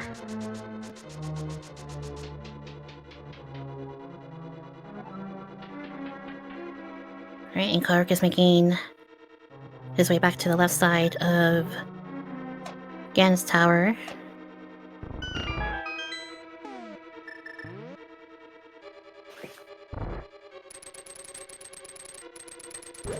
Alright, and then we'll be seeing chest number 12, which is 300 rupees.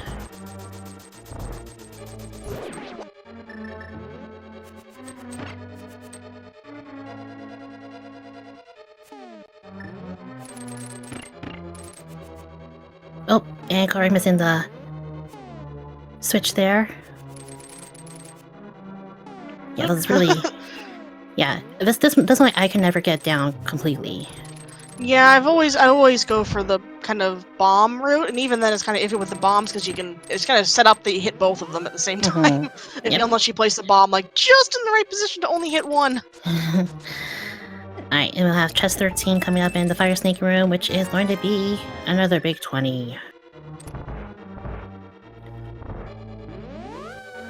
And heading on over into the Rando room for 4 more chests. Rando room, so called, because you only ever go there in Randomizer.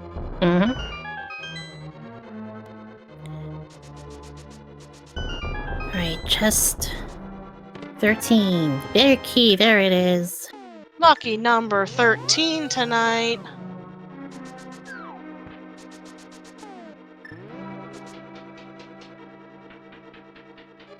Oh, sorry, it was 14, I think. Yeah, because, 14. Sorry, chat. Alright, lucky number 14, then. We can pretend it was 13, too. We can pretend it was any number.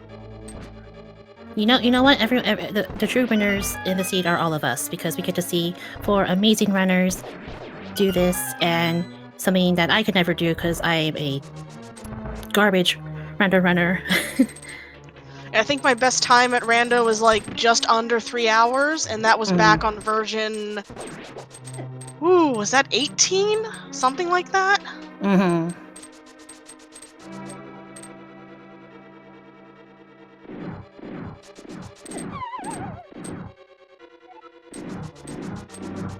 Where is Tempered Sword? Tempered, which we will be seeing on Rick's side, is in Mimic Cave.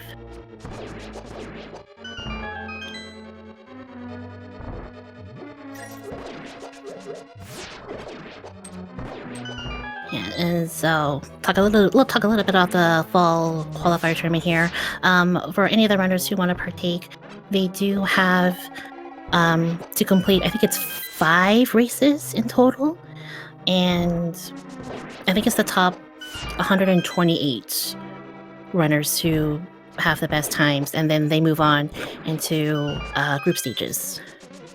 Yeah, qualifiers being a how many tournaments have had qualifiers so far? I think it's been this one, and I know it was the previous one as well. Mm-hmm. Because we've had so many people run and just play in general Link to the Past Randomizer that Right. you don't want to have a tournament of 500 something people that takes 9 months to get through again. Yeah. So everybody gets to play through the qualifiers. The top sort of number of people get in to play the bracket stage or the round stage of the tournament Mhm. itself. But of course, in general, there are daily races of Randomizer of all different kinds of categories. We're just seeing one layout of rules here for this qualifier match here, and there's all kinds of nifty things you can do with Randomizer, and races are run every day, or you can just boot something up with your friends and play something casually. Mhm. Randomizer is fun for everybody, open for everything, guides everywhere, you can learn it yourself. Don't even need to have played vanilla Link to the Past to get into Randomizer. Yeah, as you continue playing seeds, you kind of get a feel of where locations are and kind of develop routing and execution skills here or there. Although playing the vanilla game does help out a little bit, especially getting a no major glitches run down and kind of getting a feel of the game. Yeah, just getting the feel of how everything kind of moves around and works. I played the game I did 100% run casually, Mhm. just my first play through the game, and then it was like a number of years later before I got into Randomizer, and it clicked very much for me. I very much love Yeah. Randomizer and just what it can do with the game. Mhm. So yeah, very much a thing that I think anybody can get into and enjoy, either watching or playing. Either way, Korek here finishing off the last Moldorm, the last refight boss of Gainus Tower, and skipping Moldorm's chest, because he's gotta go fast. He wants to defeat that big pig. He's like, yeah, I'm done with checking chests. I'm just gonna finish off the seed.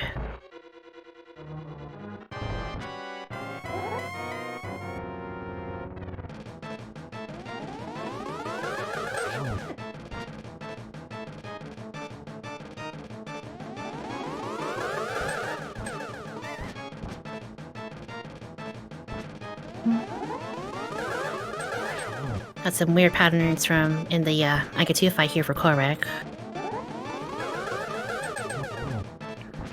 Oh, almost triple. Yeah, just whiffed by his ear there. Mm-hmm. There we go.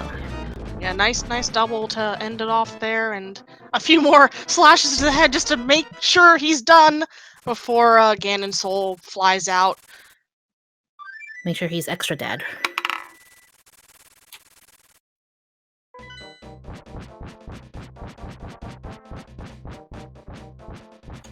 And Yeah. while Korek is diving into the Ganon fight, Rick here picked up this last crystal in Turtle Rock. Still no hook shot for him. Andy, yeah. he just beat Landmola's, I believe, heading up the rest of the tower here, and Kern also heading up Ganon's tower as well. A little bit ahead of Andy, I believe, at this point. Yep, and with Korek with the Tempered Sword, it is 12 slashes, I think, for the first few phases of the Ganon fight. Yeah, with the Tempered Sword, you can just slash. Luckily, they were able to pick up, all the swords there and don't have to spin on Ganon. And we're already into phase number 3. Yep. Stompy phase. Get See if these teleports play nice. Get those tiles out of the way. We don't need those tiles anymore.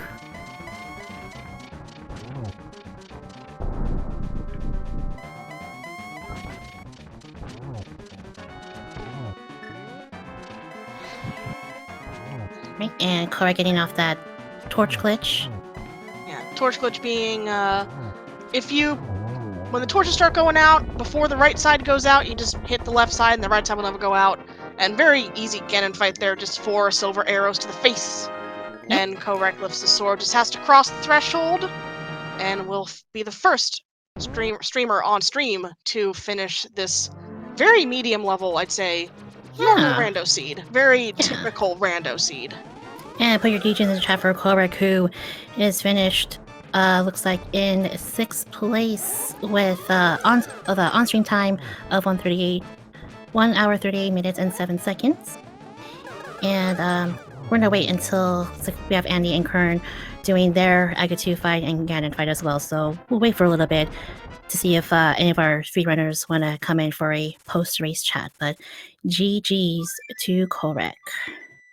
And looks like he is 6th overall in today's seed out of all of, I think it's 128 runners for tonight. Something like 120, something around that number. Mm-hmm. Nice chunky race. All the qualifiers have been a lot of people trying out their strats. I mean, some people are just playing for fun. Like, oh, there's some rando going on tonight. I'm gonna play for fun. Not even, aiming to go high for the tournament. Like I said, anybody can rando.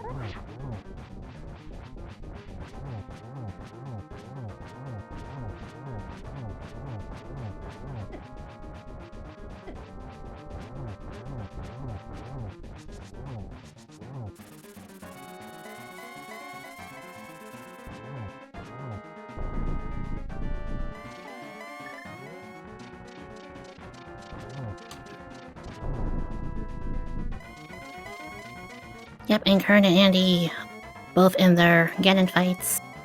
Kern a little bit, about a minute or so ahead of Andy in that 3rd phase of Ganon.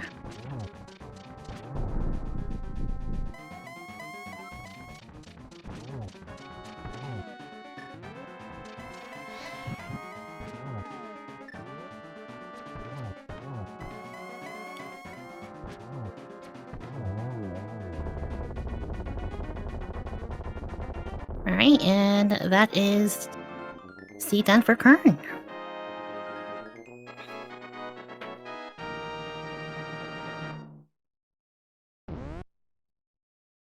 And Kern has finished. GG's for Kern, everyone, and he finishes 12th overall with a time of 1 hour 40 minutes and 22 seconds, and he is the 2nd of our restreamed runners to finish, as well as Andy following suit, defeating the big pig. And Andy will be finishing up in 3rd in our restream and 13th overall with a time of 1 hour 41 minutes and 3 seconds. Please, everyone, put your GG's in chat for Andy and Kern. And let's see. So for in terms of this season overall, 1st place goes to Gamachu with a time of 1 hour 31 minutes 36 seconds.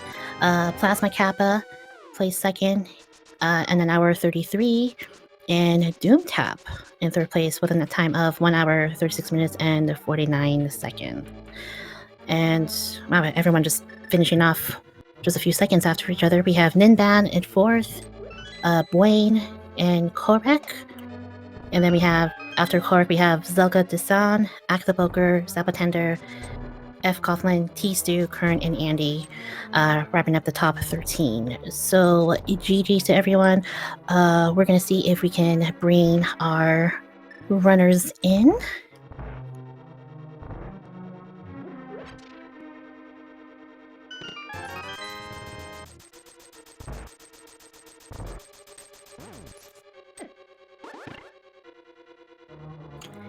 All right, and we have joining us is Kern and Korek. GG's to the both of you. Well, good job overall. Good job. Thanks. Yeah, GG, Korek. Yeah. So, what are your guys' thoughts about the seed? It seemed pretty. Not too bad, not too fast, not too slow. What are your thoughts? Yeah, I mean, honestly, it was pretty straightforward. There are a couple things you could have done extra. I finished Thieves Town, didn't need to do that. I'm sure there are probably quite a few people that went into Swamp at some point instead of going to King's Tomb, maybe. But for the most part, it was pretty straightforward. Yeah, I think Andy, out of the restreamed runners, Andy was the only person who went into Swamp Palace and also cleared it in full. Oh wow. And as we see that, our fourth restream runner, Rick, he has not found the hook shot. Yeah, I got that pretty late, but Yeah. that feels really bad for Rick. I think I know rupees were very hard to come by in the early part of the seed, which makes checks like the bottle vendor hard to do. But yeah, it's and I was saying how all of us who have run before, we've been in this situation before, and yeah, it's definitely hard, absolutely. Yeah. Were there anything in the seed that you guys thought was weird or strange or anything like that? It seemed to be pretty straightforward. Like, it seemed to be pretty little bit stacked in the beginning, and then kind of like the race to find the Titan's Mitts and the Ice Rod. Yeah, I mean, I was a little concerned with. I mean, it's in the end, I think you're right that it ended up bottlenecking, but it was a real, butt clencher because there's a lot of things that they could have screwed you. Like, I mean, it was pretty certain that AGA was required, but it was nice to get confirmation, stuff like that, or like the decision to go pod first or to go around the Dark World first. Almost really bit me, but I was lucky. I also decided to go into Turtle Rock, thinking that I hadn't done AGA 1 and that I could save my mirror portal. So yeah, I'm not sure I would have gone in that early if I had realized. Yeah, you're right, Karen. Like, there were some. It wasn't that hard of a seed, but there's like that AGA confirmation, and it's always a thing when it's the last chest on Laser Bridge for Ice Rod, because you're just like, oh man, and then finally you just get bailed out, and it's like, all right, we're good. Yeah, a lot of us, and myself and Karaoke and also in chat, we were thinking of, like, all you guys went into Turtle Rock without the Ice Rod, and there's always that lingering question as to, like, do I go in here now without the Ice Rod? Do I look for a little bit more?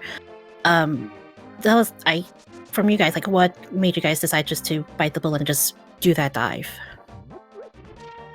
I mean, my other choices, so if I had left the mountain without the Ice Rod, sure, I could go and clear Mire, and that would be great. But then it would be, all right, I either have to reclimb Death Mountain, and I'm going to be right back here, or I have to go to a Pendant Swamp or a Pendant Ice, and that choice is going to be like my last choice. I was very comfortable making that Turtle Rock dive at that point. I'd say just from the distribution of the pendant, the way that which dungeons were the pendants, that taking the gamble for Turtle Rock with its amount of items available was better than taking the gamble and Ice Palace with it'd be 4 overall items there, 3 in the dungeon, and then 1 with the green pendant, or going through all of Swamp. So. Yeah. It was, for me, it was like, because I didn't remember that I had already done AGA 1, I was like, well, I'm going to just do Mire and then come back to the mountain anyway to do Turtle Rock, so might as well just do it while I'm here and then save the mirror portal and come back. And then it was on Laser Bridge that I was like, oh, wait a minute, this is bad. Oh, man. So, I don't know, maybe I would have still done it, maybe I would have been smart like Korik, but I probably would have, because it's like a gamble to not do it, like because if you don't go while you're up on the mountain, then you're probably going to clear, both pendant dungeons and the overworld before you come back. So it's like, sorry, go ahead. Sorry. Oh, no, I was going to say, so it's like if you're wrong about Ice Rod being there, then you lose, the mountain climb plus the time to go through the dungeon, so like 3 or 4 minutes, something like that. But if you go the other way, then you lose like easily 20 minutes. Did Ice Palace ever cross your guys' mind, knowing that it was the green pendant and getting the 3 items, as well as the risk of the possibility that Asaha could have had it?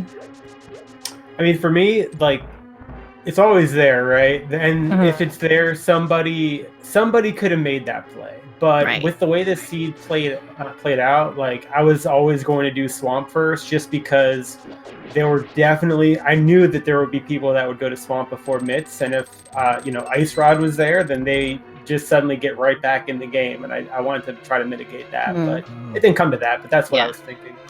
Oh, you're so much smarter than me because I was thinking the opposite. I was like, if it's not in Turtle Rock, then I'm going to and Mire, then I'm going to Swamp, or sorry, I'm going to Ice because going to Swamp felt like betting against, myself having gone to Kingstream for mitts. But Mhm. I mean, in a qualifier, you're absolutely right. That's what you should do: is mitigate the risk, not go to Ice. Yeah, you're definitely thinking a good 1v1 play there at that point. Yeah, if you're 1v1 and your opponent went to Swamp, you're already lost essentially. So get to Ice as soon as you can. Yeah, that's my problem with these qualifiers. Is like it's so hard for me to get out of the 1v1 mindset. Right. Yeah, there's definitely a different mindset when you're against a large group of people, and you can't kind of read their guts as well as you can because you don't know who all is in there. And meanwhile, Rick is going through Thieves Town right now, doing a full clear, seeing if Hookshot's down there. Ended up with a butter sword at some point. I didn't see where that was picked up. Yeah, I didn't catch that. What was that last sword? I imagine it was Butter was behind Ice Armors and GT. Oh, gotcha. All right. That's right, because Rick can't complete GT without the hookshot because the big key was in the randomizer room. That's right. What else? So for Korik and Kern, you guys may be able to explain the format of the qualifiers. I think it's 5 races you guys have to do in total, if I remember correctly. Yeah, you have 5 at least. Technically, you could do 4 at least, but they actually are not capping it this time, so you can do as many as you are available for. Basically, your top result and your bottom result will get dropped no matter what. Okay. But then it's just going to be the average of all your other scores. Gotcha. And so, how are you guys doing in your qualifier run so far? Okay. I mean, I've had 2 really good ones, one like good and one okay. So, decent enough. Yeah, I did the qualifier yesterday and I forgot lamp logic, so I lost like 20 minutes to lamp logic. But luckily, that's my worst now. But if I have to keep it for whatever reason, it's like a 68th percentile. But other than that, I'm doing okay. I think I'm in the top like 60, and this will bump me up a bit. But okay, I'm worried. I'm worried about that really low score. How many races do you guys still have left to do? I've got 2 left. Yeah, I've got at least 1. Depending on where my score is and how I'm feeling, I might do more just for fun, but we'll see.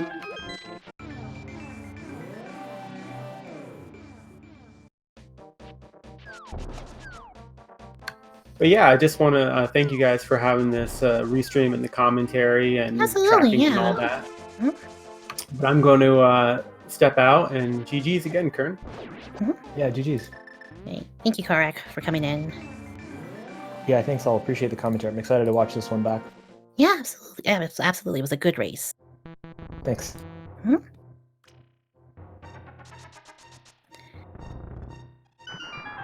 Alright, so looks like I believe we sent an invite for Andy to come through, but I think he has opted out for doing the post-race interview with us. Regardless, GG's to him. Meanwhile, Rick is still on the hunt for the hookshot. It looks like he's going to be doing as much of Swamp Palace as he possibly can. Because again, you need the hookshot to get to the back end of it. Seeing if it's in here or not. And then after that, like for new locations, he's only got Ice Palace.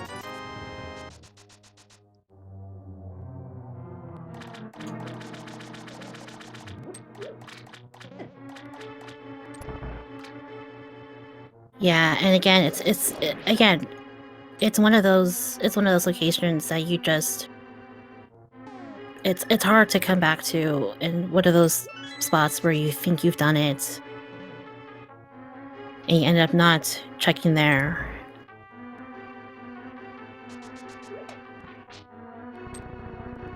And again, all of us who have done the randomizer have most definitely done that at least once in our race or two. But for me, for example, one of the first races I did, I completely forgot about Bottle Kid. And the Bottle Kid had the hook shot. Now that I think about it, it was a really weird race, but it's definitely one of those checks that you don't really think of. Yeah, like I said, when I first started playing, I forgot about it was either the well in Kakariko or it was one of the bomb walls in Kakariko, and it had Yeah. something required there, and I went 4 hours into that scene, was just like, I'm done. No, I can't. I don't know what I missed. And then someone was like, yeah, there's a bomb wall here in Kakariko. I'm like, oh. And then also ice tea room at one point in Ice Palace. I always forgot there's a chest you can trigger, or there's a chest back there or something in Ice Palace. I forgot. I thought I triggered it. I didn't. Like Canis Mario was there or something weird, and it's always just with how many locations there are in the game. There's always bound to be something that you think you checked and you didn't, or you just don't remember exists at one point. Because also, especially if you play a lot of randomizers, especially if you're playing a lot in a row, you can think, oh, this item was here, but that was like last seed or 2 seeds ago. Yeah, it's definitely one of those things where you don't want to do too many seeds all at once, because then they kind of start blending in together. And I know we talked about for those who want to start doing a randomizer and want to learn how to do a run and everything. It takes some time to get used to, definitely. Yeah, there's enough guides and trackers and maps out there. I mean, the community can help you with everything. Just pop in. We're all nice here. We answer all questions. No question is a dumb question. Yep, we have the Discord that you can join.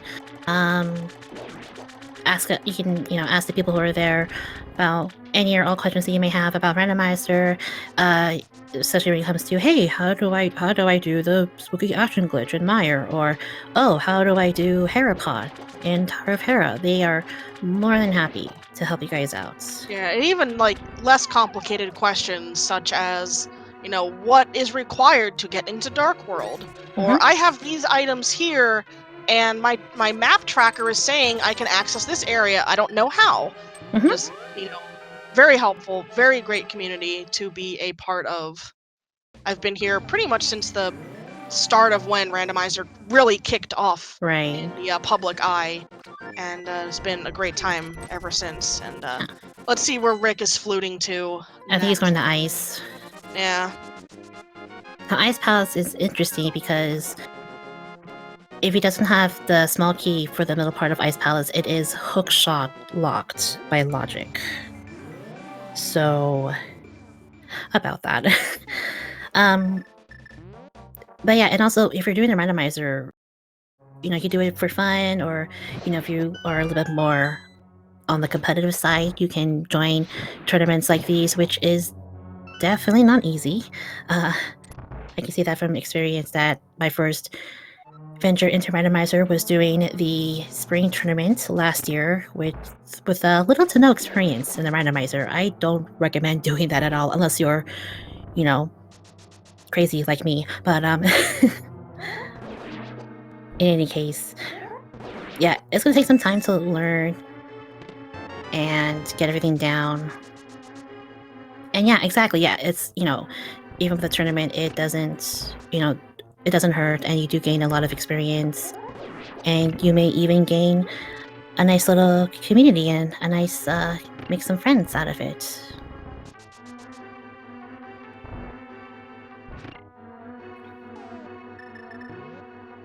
When's a good time to switch from beginner seeds to open seeds? It all depends on how prepared you are, how confident you are in kind of doing more advanced seeds. Yeah, and even then, there's no shame in rolling an open seed and running it through with the spoiler log open, and just kind of getting a feel of placement of stuff, and thinking, okay, so this is how this works when it's open, or this is how it works when it's entrance shuffle or key sanity or whatever level you're going between at that point in your randomizer here. So Mhm. Rick doing the bomb jump across the gap here, leaving the pegs up there, kind of saves some time later on in the dungeons. You don't need to loop around because Ice Palace is a dungeon that it's both kind of long. It's got a lot of rooms in it. There's a lot of floors on it, and to technically clear it, quote unquote, vanilla style, you have to loop around once you get to the bottom again because there's a block. You got to drop on a switch, the right one, to do the thing and clear the dungeon and all that fancy stuff. So taking this key door here, something I don't really see that often, I guess, where you take this right-hand key door to go through to the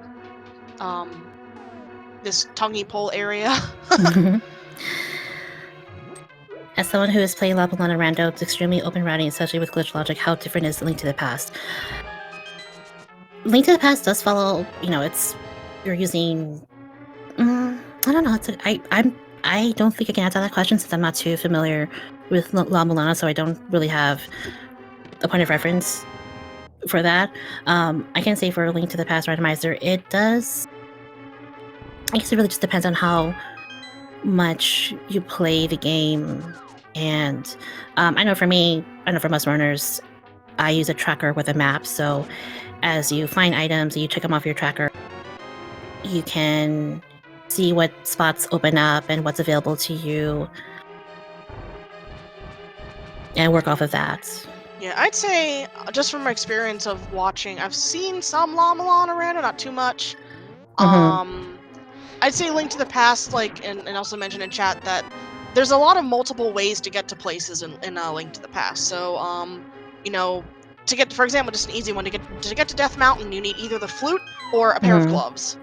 And, there's 2 ways to get up there. It all depends on how logic is, and if you're playing, just one that's, beat the game required, it could be either one up there. You might have to, there's versions of Randomizer, there's seeds you can roll that require certain glitches to get places or certain item assumptions to get to places. And, there's all kinds of different combinations you can get there. So we can get, even with this very, very medium level seed, very typical rando seed here, if you're watching since the beginning, or you can go back and look at the VOD since the beginning, all the racers went different directions all at the start, and there's a lot of overlap kind of in the middle area where they just kind of backtracked on other players' sides, just depending on which items they got, or finally converging again at the end at Turtle Rock for 3 of the players here, where they all ended up at Turtle Rock at roughly the same time, because that's where their routing led them at that point, and they're kind of there. It's also a gut feeling thing.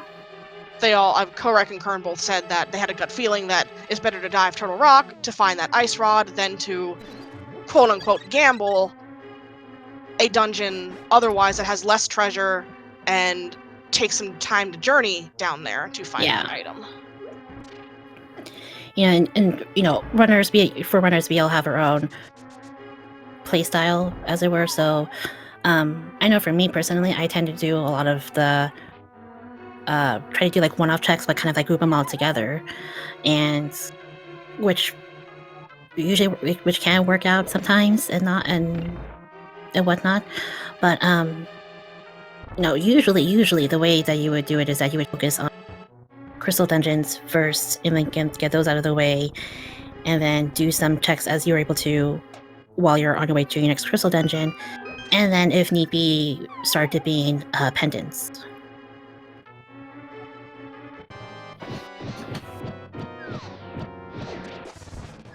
I would say props to Rick here for going the distance and absolutely. Going all the way down to the end of Ice Palace here, just testing this out, seeing maybe it was here, but if you're watching IRC at this point, then you might know that it's somewhere weird. Either everybody took a gamble and went to here really early and it was in this far off location, or I did a boo-boo. And just props to continuing out and trying to figure out where this item is. Yep.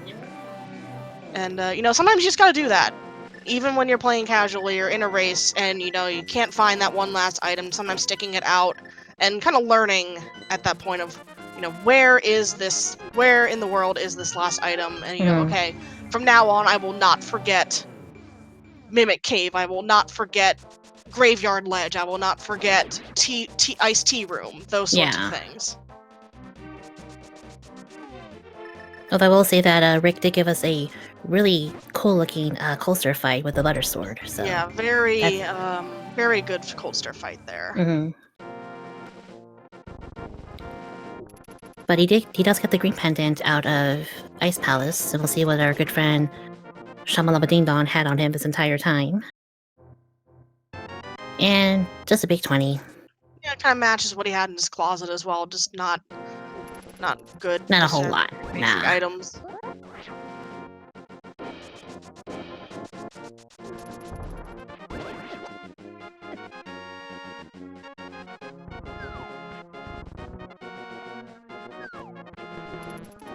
Yeah, this is the part, like at this point of the seed is where you start retracing your steps, figure out what you haven't done yet, and what is possibly left out there.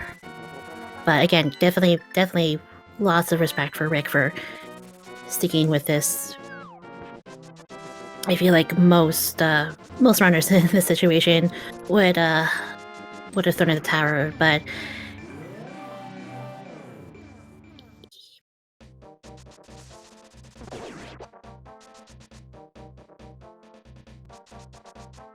yeah, I feel like a lot of the run, and also kind of going back into it, there are going to be some seeds where you will forfeit and some that are just actual hot garbage. But at the very least, you want to be able to learn something from it, like, oh, I forgot to do this one thing and everything. Yeah, there's some seeds where at some point you're just like, ugh, at completing. I mean, I've seen some interesting seeds before where, say, like, bomb lamb molas was required or something like that. Yeah. And you find out, even you find that out like early on in the seed, and it's like, it's your last location, you end up there, and it's like, do I want to do this, or do I just throw in the towel here, or do I learn this? It's always a Yeah. learning opportunity.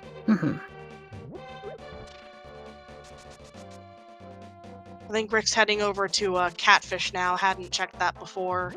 Yeah, I think Catfish just had a big 20, if I remember correctly. Yeah, just big 20.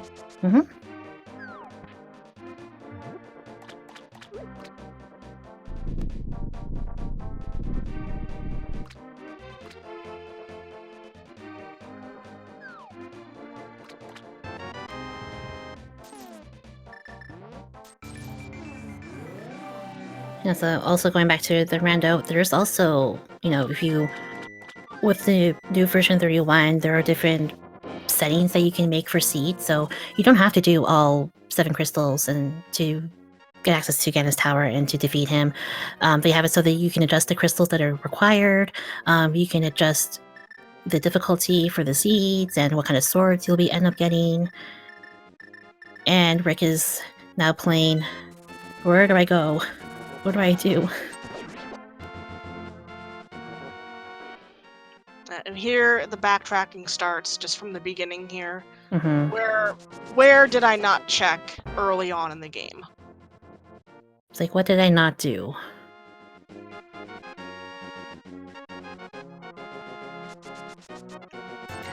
There we go.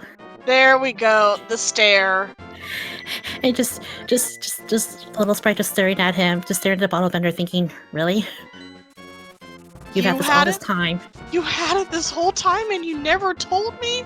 Why didn't you give me a call or something, Mr. Bottle Vendor?" And the bottle vendor just looks at you, just says, Well, for one thing, in Hyrule, we don't have cell phones, as I believe they are called. That's true. But in any case, Rick finally has his long-awaited hook shot, and is gonna complete Ganon's Tower, get that big key, and make his way up to the Big Pig.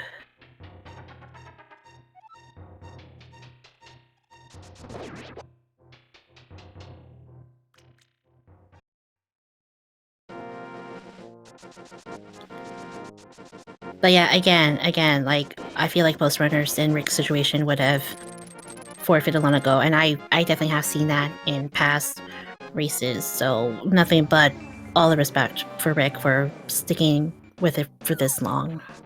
Yeah, and this sort of thing can happen to anybody. Absolutely, yeah. You just think you did something, you didn't do it, and there it is. And luckily, it was one of the first places that Rick checked, and is able to get on with the end of the seed here for him. And it's just going to be pretty much a straight shot up the cleared portions of the tower for him, and then Ganon's going to be nothing because he's got the butter sword. Yeah, and he knows that the key's at the left side because he cleared through the rest of Ganon's tower, and you do need the hookshot to get past the fire snake room.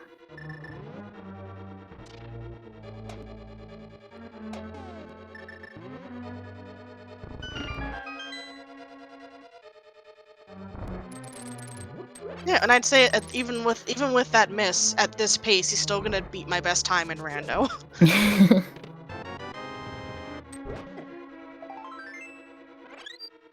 Yeah, it does take some time to, get that elusive sub 2 hours in a rando seed. I know it took me at least a year to get routing done and get especially execution is something that I personally struggle with as well.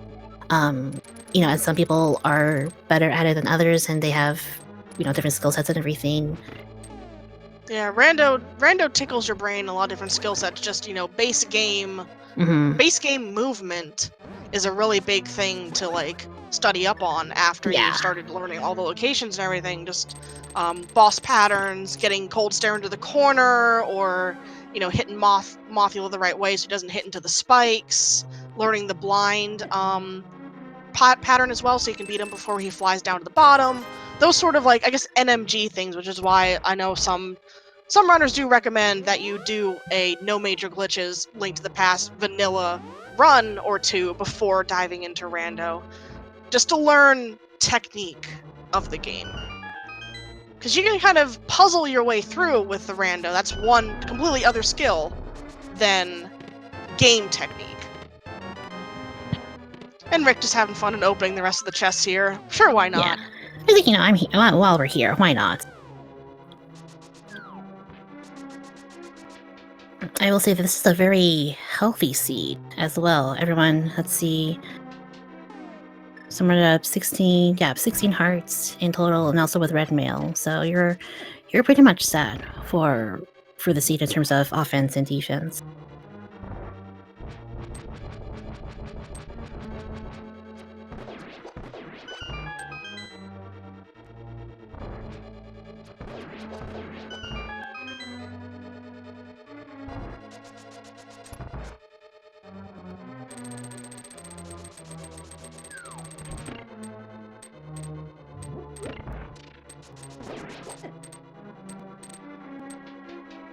Alright, let's see. While that's going on, let me go ahead and pull up. Let's see.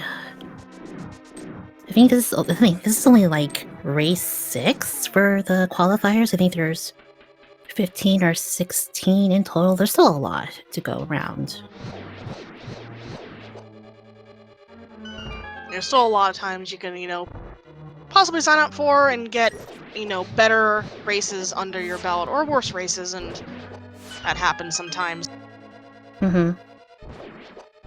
Yeah, so looking up at our upcoming schedule here, there are 1, 2, 3, 4, 5, 6, 7, 8, 10 more races that are scheduled, with the next one coming up on Tuesday, November 12th at 2:15 p.m. Eastern.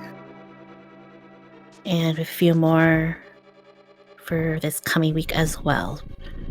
One on Tuesday, and then another one on Wednesday the 13th at 11:15 p.m., as well as one on Friday at 9:15 p.m. So I got a number of races here to, and I believe they're all going to be restreamed, and definitely worth checking out if you guys are able to. Yeah, and that's just for the qualifier, tournament qualifier races. There's also typically a daily race, actually 2 daily races that happen with different mode settings than what we're using here for the qualifiers. Those are always worth watching or playing Mhm. in as Yep. well. And then of course there's always, single streamers all over the place just playing Rando Seeds for fun. Mhm.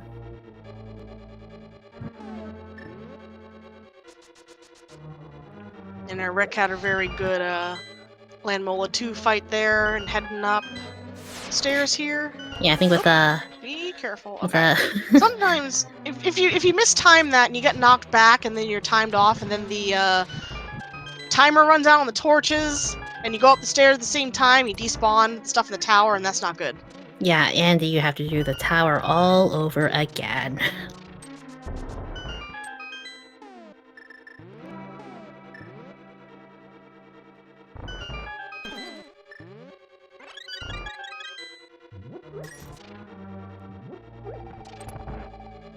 Yeah, with the butter sword, Rick will make short work of Moldrum 2.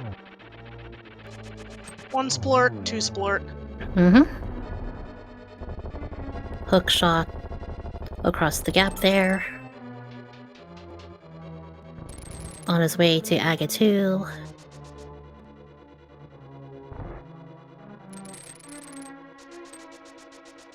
And we'll see how the geometry pans out for Rick in his fight here. I think if I remember correctly, everyone has the same Aga 2 patterns. Yeah, I just I don't. remember- I think the other runners, they really defeated him within like 3 teleports or so. So we'll see if Rick takes a little bit longer and might get some extra patterns there. So like, didn't he get any hits in the second round there? Because that was a little bit odd. Mm-hmm.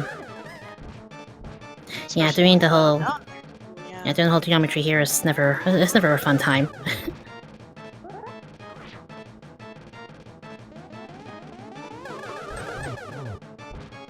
I think we got 1 more hit. I think so.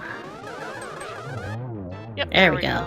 I think that Nice. was 1 extra cycle compared to some of the other ones I'd seen Mhm. from the other racers on stream.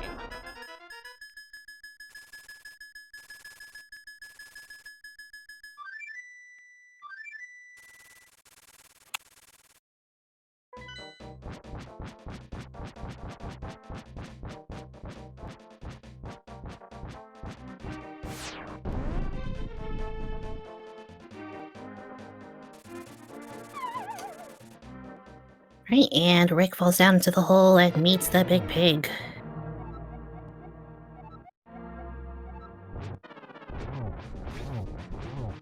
And with the golden sword, I think it's I can't remember. I can never remember if it's the tempered and golden sword, if they have the same amount of hits to Ganon.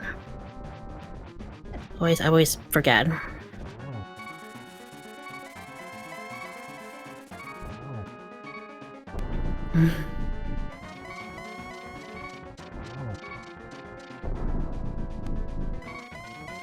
Gold is 6. Okay, that's what I thought. Thanks, Chad. And chat, thank you for watching tonight and hanging out with us to the end and cheering Rick on as he finishes off the Ganon fight. Oh no, silver is my one true weakness.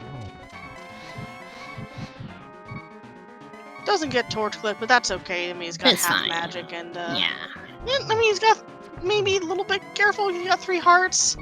Not want to get hugged, but it should be fine. Yeah. Alright, almost there, Rick. And there we go. The pig is down.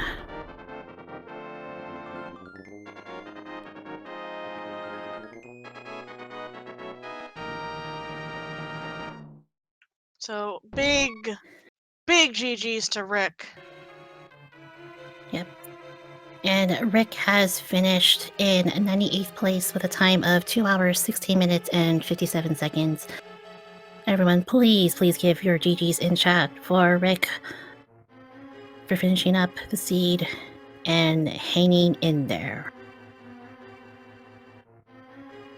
And it looks like he has popped in for some post-race comments. Alright. Let's go ahead and bring him on in.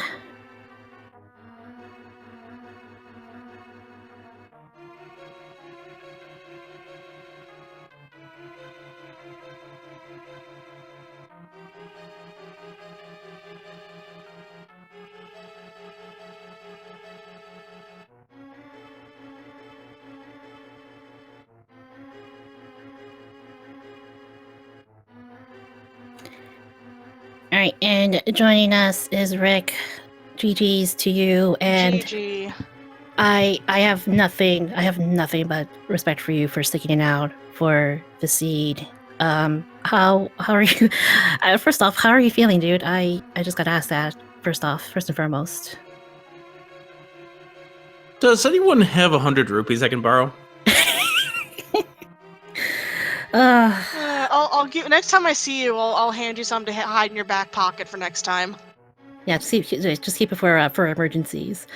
But yeah, yeah, just tell us how are you doing, Rick? Yeah. Well, you see, you could have certain feelings after a run like this. You could feel completely upset. You could feel completely indifferent. You could feel outraged. You could think for the better part of 30 minutes while I'm surfing every dungeon possible that this turned into a hover seed and I got destroyed by that. But, well, the more locations I checked, the less the hookshot showed up. The more it turned into, okay, so now what did I forget? Yeah, and we were talking about it and how, for those of who have done randomizers before and are familiar with everything, it's something that we've done at least once in a race where we forget something, where did you think that you went to did you think you went to the bottle vendor, or was it something that just kind of like left in the back of your mind? Well, you see, the problem is that I decided after I left Kakariko Village that, you know what, I don't have enough rupees to get the item off the bottle vendor, so I'll come back later when I have to come back around, and it just completely lapsed my mind because it's not a place that you're normally used to skipping. Right. And, you gotta come back to take care of the sick kid. You gotta come back to activate the flute. You gotta come back to get Dark World access sometimes. But Bottle Vendor usually is on your first sweep through, so it's a very big oops, and I'm glad that I remembered that I hadn't visited him when I went back to Kakariko Village, and it was after I left the chicken coop. I'm like, oh no! And actually, I probably thought, and insert an expletive word here that's not family friendly here for speed gaming, but I forgot to get the bottle vendor. And then he gave it to me, and I gave him a nice cold hard stare. And then I'm like, okay, let's just finish this thing off. At this point in time, I think we know what race is going to get dropped of the 5 qualifiers I do. I mean, that's what you get out of this. Unfortunately, I had got rid of my gimme in the first race. I guess what that means, we're just gonna have to play strong the next 4. So you're just starting off your run then of races required for the qualifier. Yeah, this is the first qualifier. The next ones won't be until next weekend. So this is definitely going to be the race that's going to be dropped. Yeah. And I love the fact that I found just about everything you possibly can. Yeah, full board cleared except for finishing Swamp Palace, which, obviously you didn't have the hook shot, so you couldn't do. Yep. Yeah, if only I had a hook shot, then I maybe could have finished off that Swamp Palace. Yeah. Oh, wait. I know where I could have had it. I could have had it 4 minutes in! You can get upset, and I felt a little upset at first about it. Right. But, you have a few minutes to think about this when you deal with the stream delays and whatnot. So in the end, you just have to just grin and bear it and move on to the next qualifier and hope that it doesn't turn into a hover specialty. Yeah, that's really like the best thing you can learn, especially. You may have, for all the tower runs that we've come across, something is hopefully learned from all of it. But at the very least, we did get to see I was very impressed with the closer fight you had at Ice Palace. It was like, it was done and over with in like seconds. It was very impressive. Yeah, having Butter Sword kind of helps out. Yeah. With there.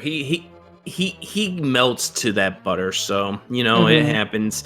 Like I said, I wish I could have been a lot closer to the other runners that were on the screen here with Andy, Korek, and Kern. But first of all, I know I'm up against a rough patch against those guys. And then secondly, when Hookshot is available like 5 minutes into the seed, and those guys know how they can get rupees, and they know how to route things properly. There you go. So other than that missed hook shot, how'd you feel about this seed overall? I think for the other runners, we basically asked them like, what made you all dive Turtle Rock looking for the ice rod was the big thing with everyone else. They just said, Well, that's what the best path felt like. Yeah, and to me, that pretty much was the same story at that point. I'm looking for the ice rod. Let's go ahead and go through here. Come on, give me the ice rod. Nope. Come on, give me the ice rod. Nope. Come on, give me the ice rod. Nope. Come on, give me the ice rod. I was like, where's there it is. Oh, hey, there you are, Ice Rod. It was there the entire time. I mean, that's kind of like the go-to play at that point. I mean, you have to go through the dungeon. Maybe you might find it on the way. It's an unfortunate time sink if you end up swinging and striking out there. And, I can just look back and see if I did have 100 rupees at the time I passed by the bottle vendor 5 minutes in, how different could the seed have been? Maybe it could have been closer to the 145, 150. I know I had no chance against these top runners. My time compared to theirs, because my split out of Turtle Rock was, what was it? It was 136.30, so I definitely had no chance of catching to those guys. But, I could have still gotten a 145, 147 at the very, very worst. Gotcha. But like I said, you have to. I mean, it's unfortunate. I don't like where I finished, but that's where this one's not going to count, and I'll just have to go back and play the next 4 strong. We'll see how it goes. Absolutely, that's you're just gonna go back. You come back stronger than ever for your next few races. So we're actually gonna wrap things up a little bit. Anything else you wanna? Any last words you want to leave with us before we sign off for the night? Anything at all? No, that's about it. Stay tuned. The Zelda 1 Randomizer weekly race is coming up next year on Speed Gaming. We got the finals tomorrow, by the way, so there's that plug. Thank you to you two for doing the commentary for this. I'm going to watch this back once the salt of last locationing the hook shot gets over me, and I'll definitely appreciate hearing this group here. So thank you for putting this together, and of course, next time. And with that, we're gonna go ahead and wrap things up on our end, everyone. Thank you all for tuning in and watching this stream. As always, please be sure to give our runners a follow with Andy, Rick, Korek, and Kern. And tonight, your trackers were Nifboy and Jossie, and your commentators are myself, Crazy Sunshine, and Karaoke. Thank you so much for talking about the Z with us, and hope it was a good time. Yeah, and keep watching the rest of the qualifiers and the daily races for Link to the Past Randomizer. And we'll see you all around in the different streams and online and everywhere soon. So, stay chill tonight and have a good night. Right, see you guys later.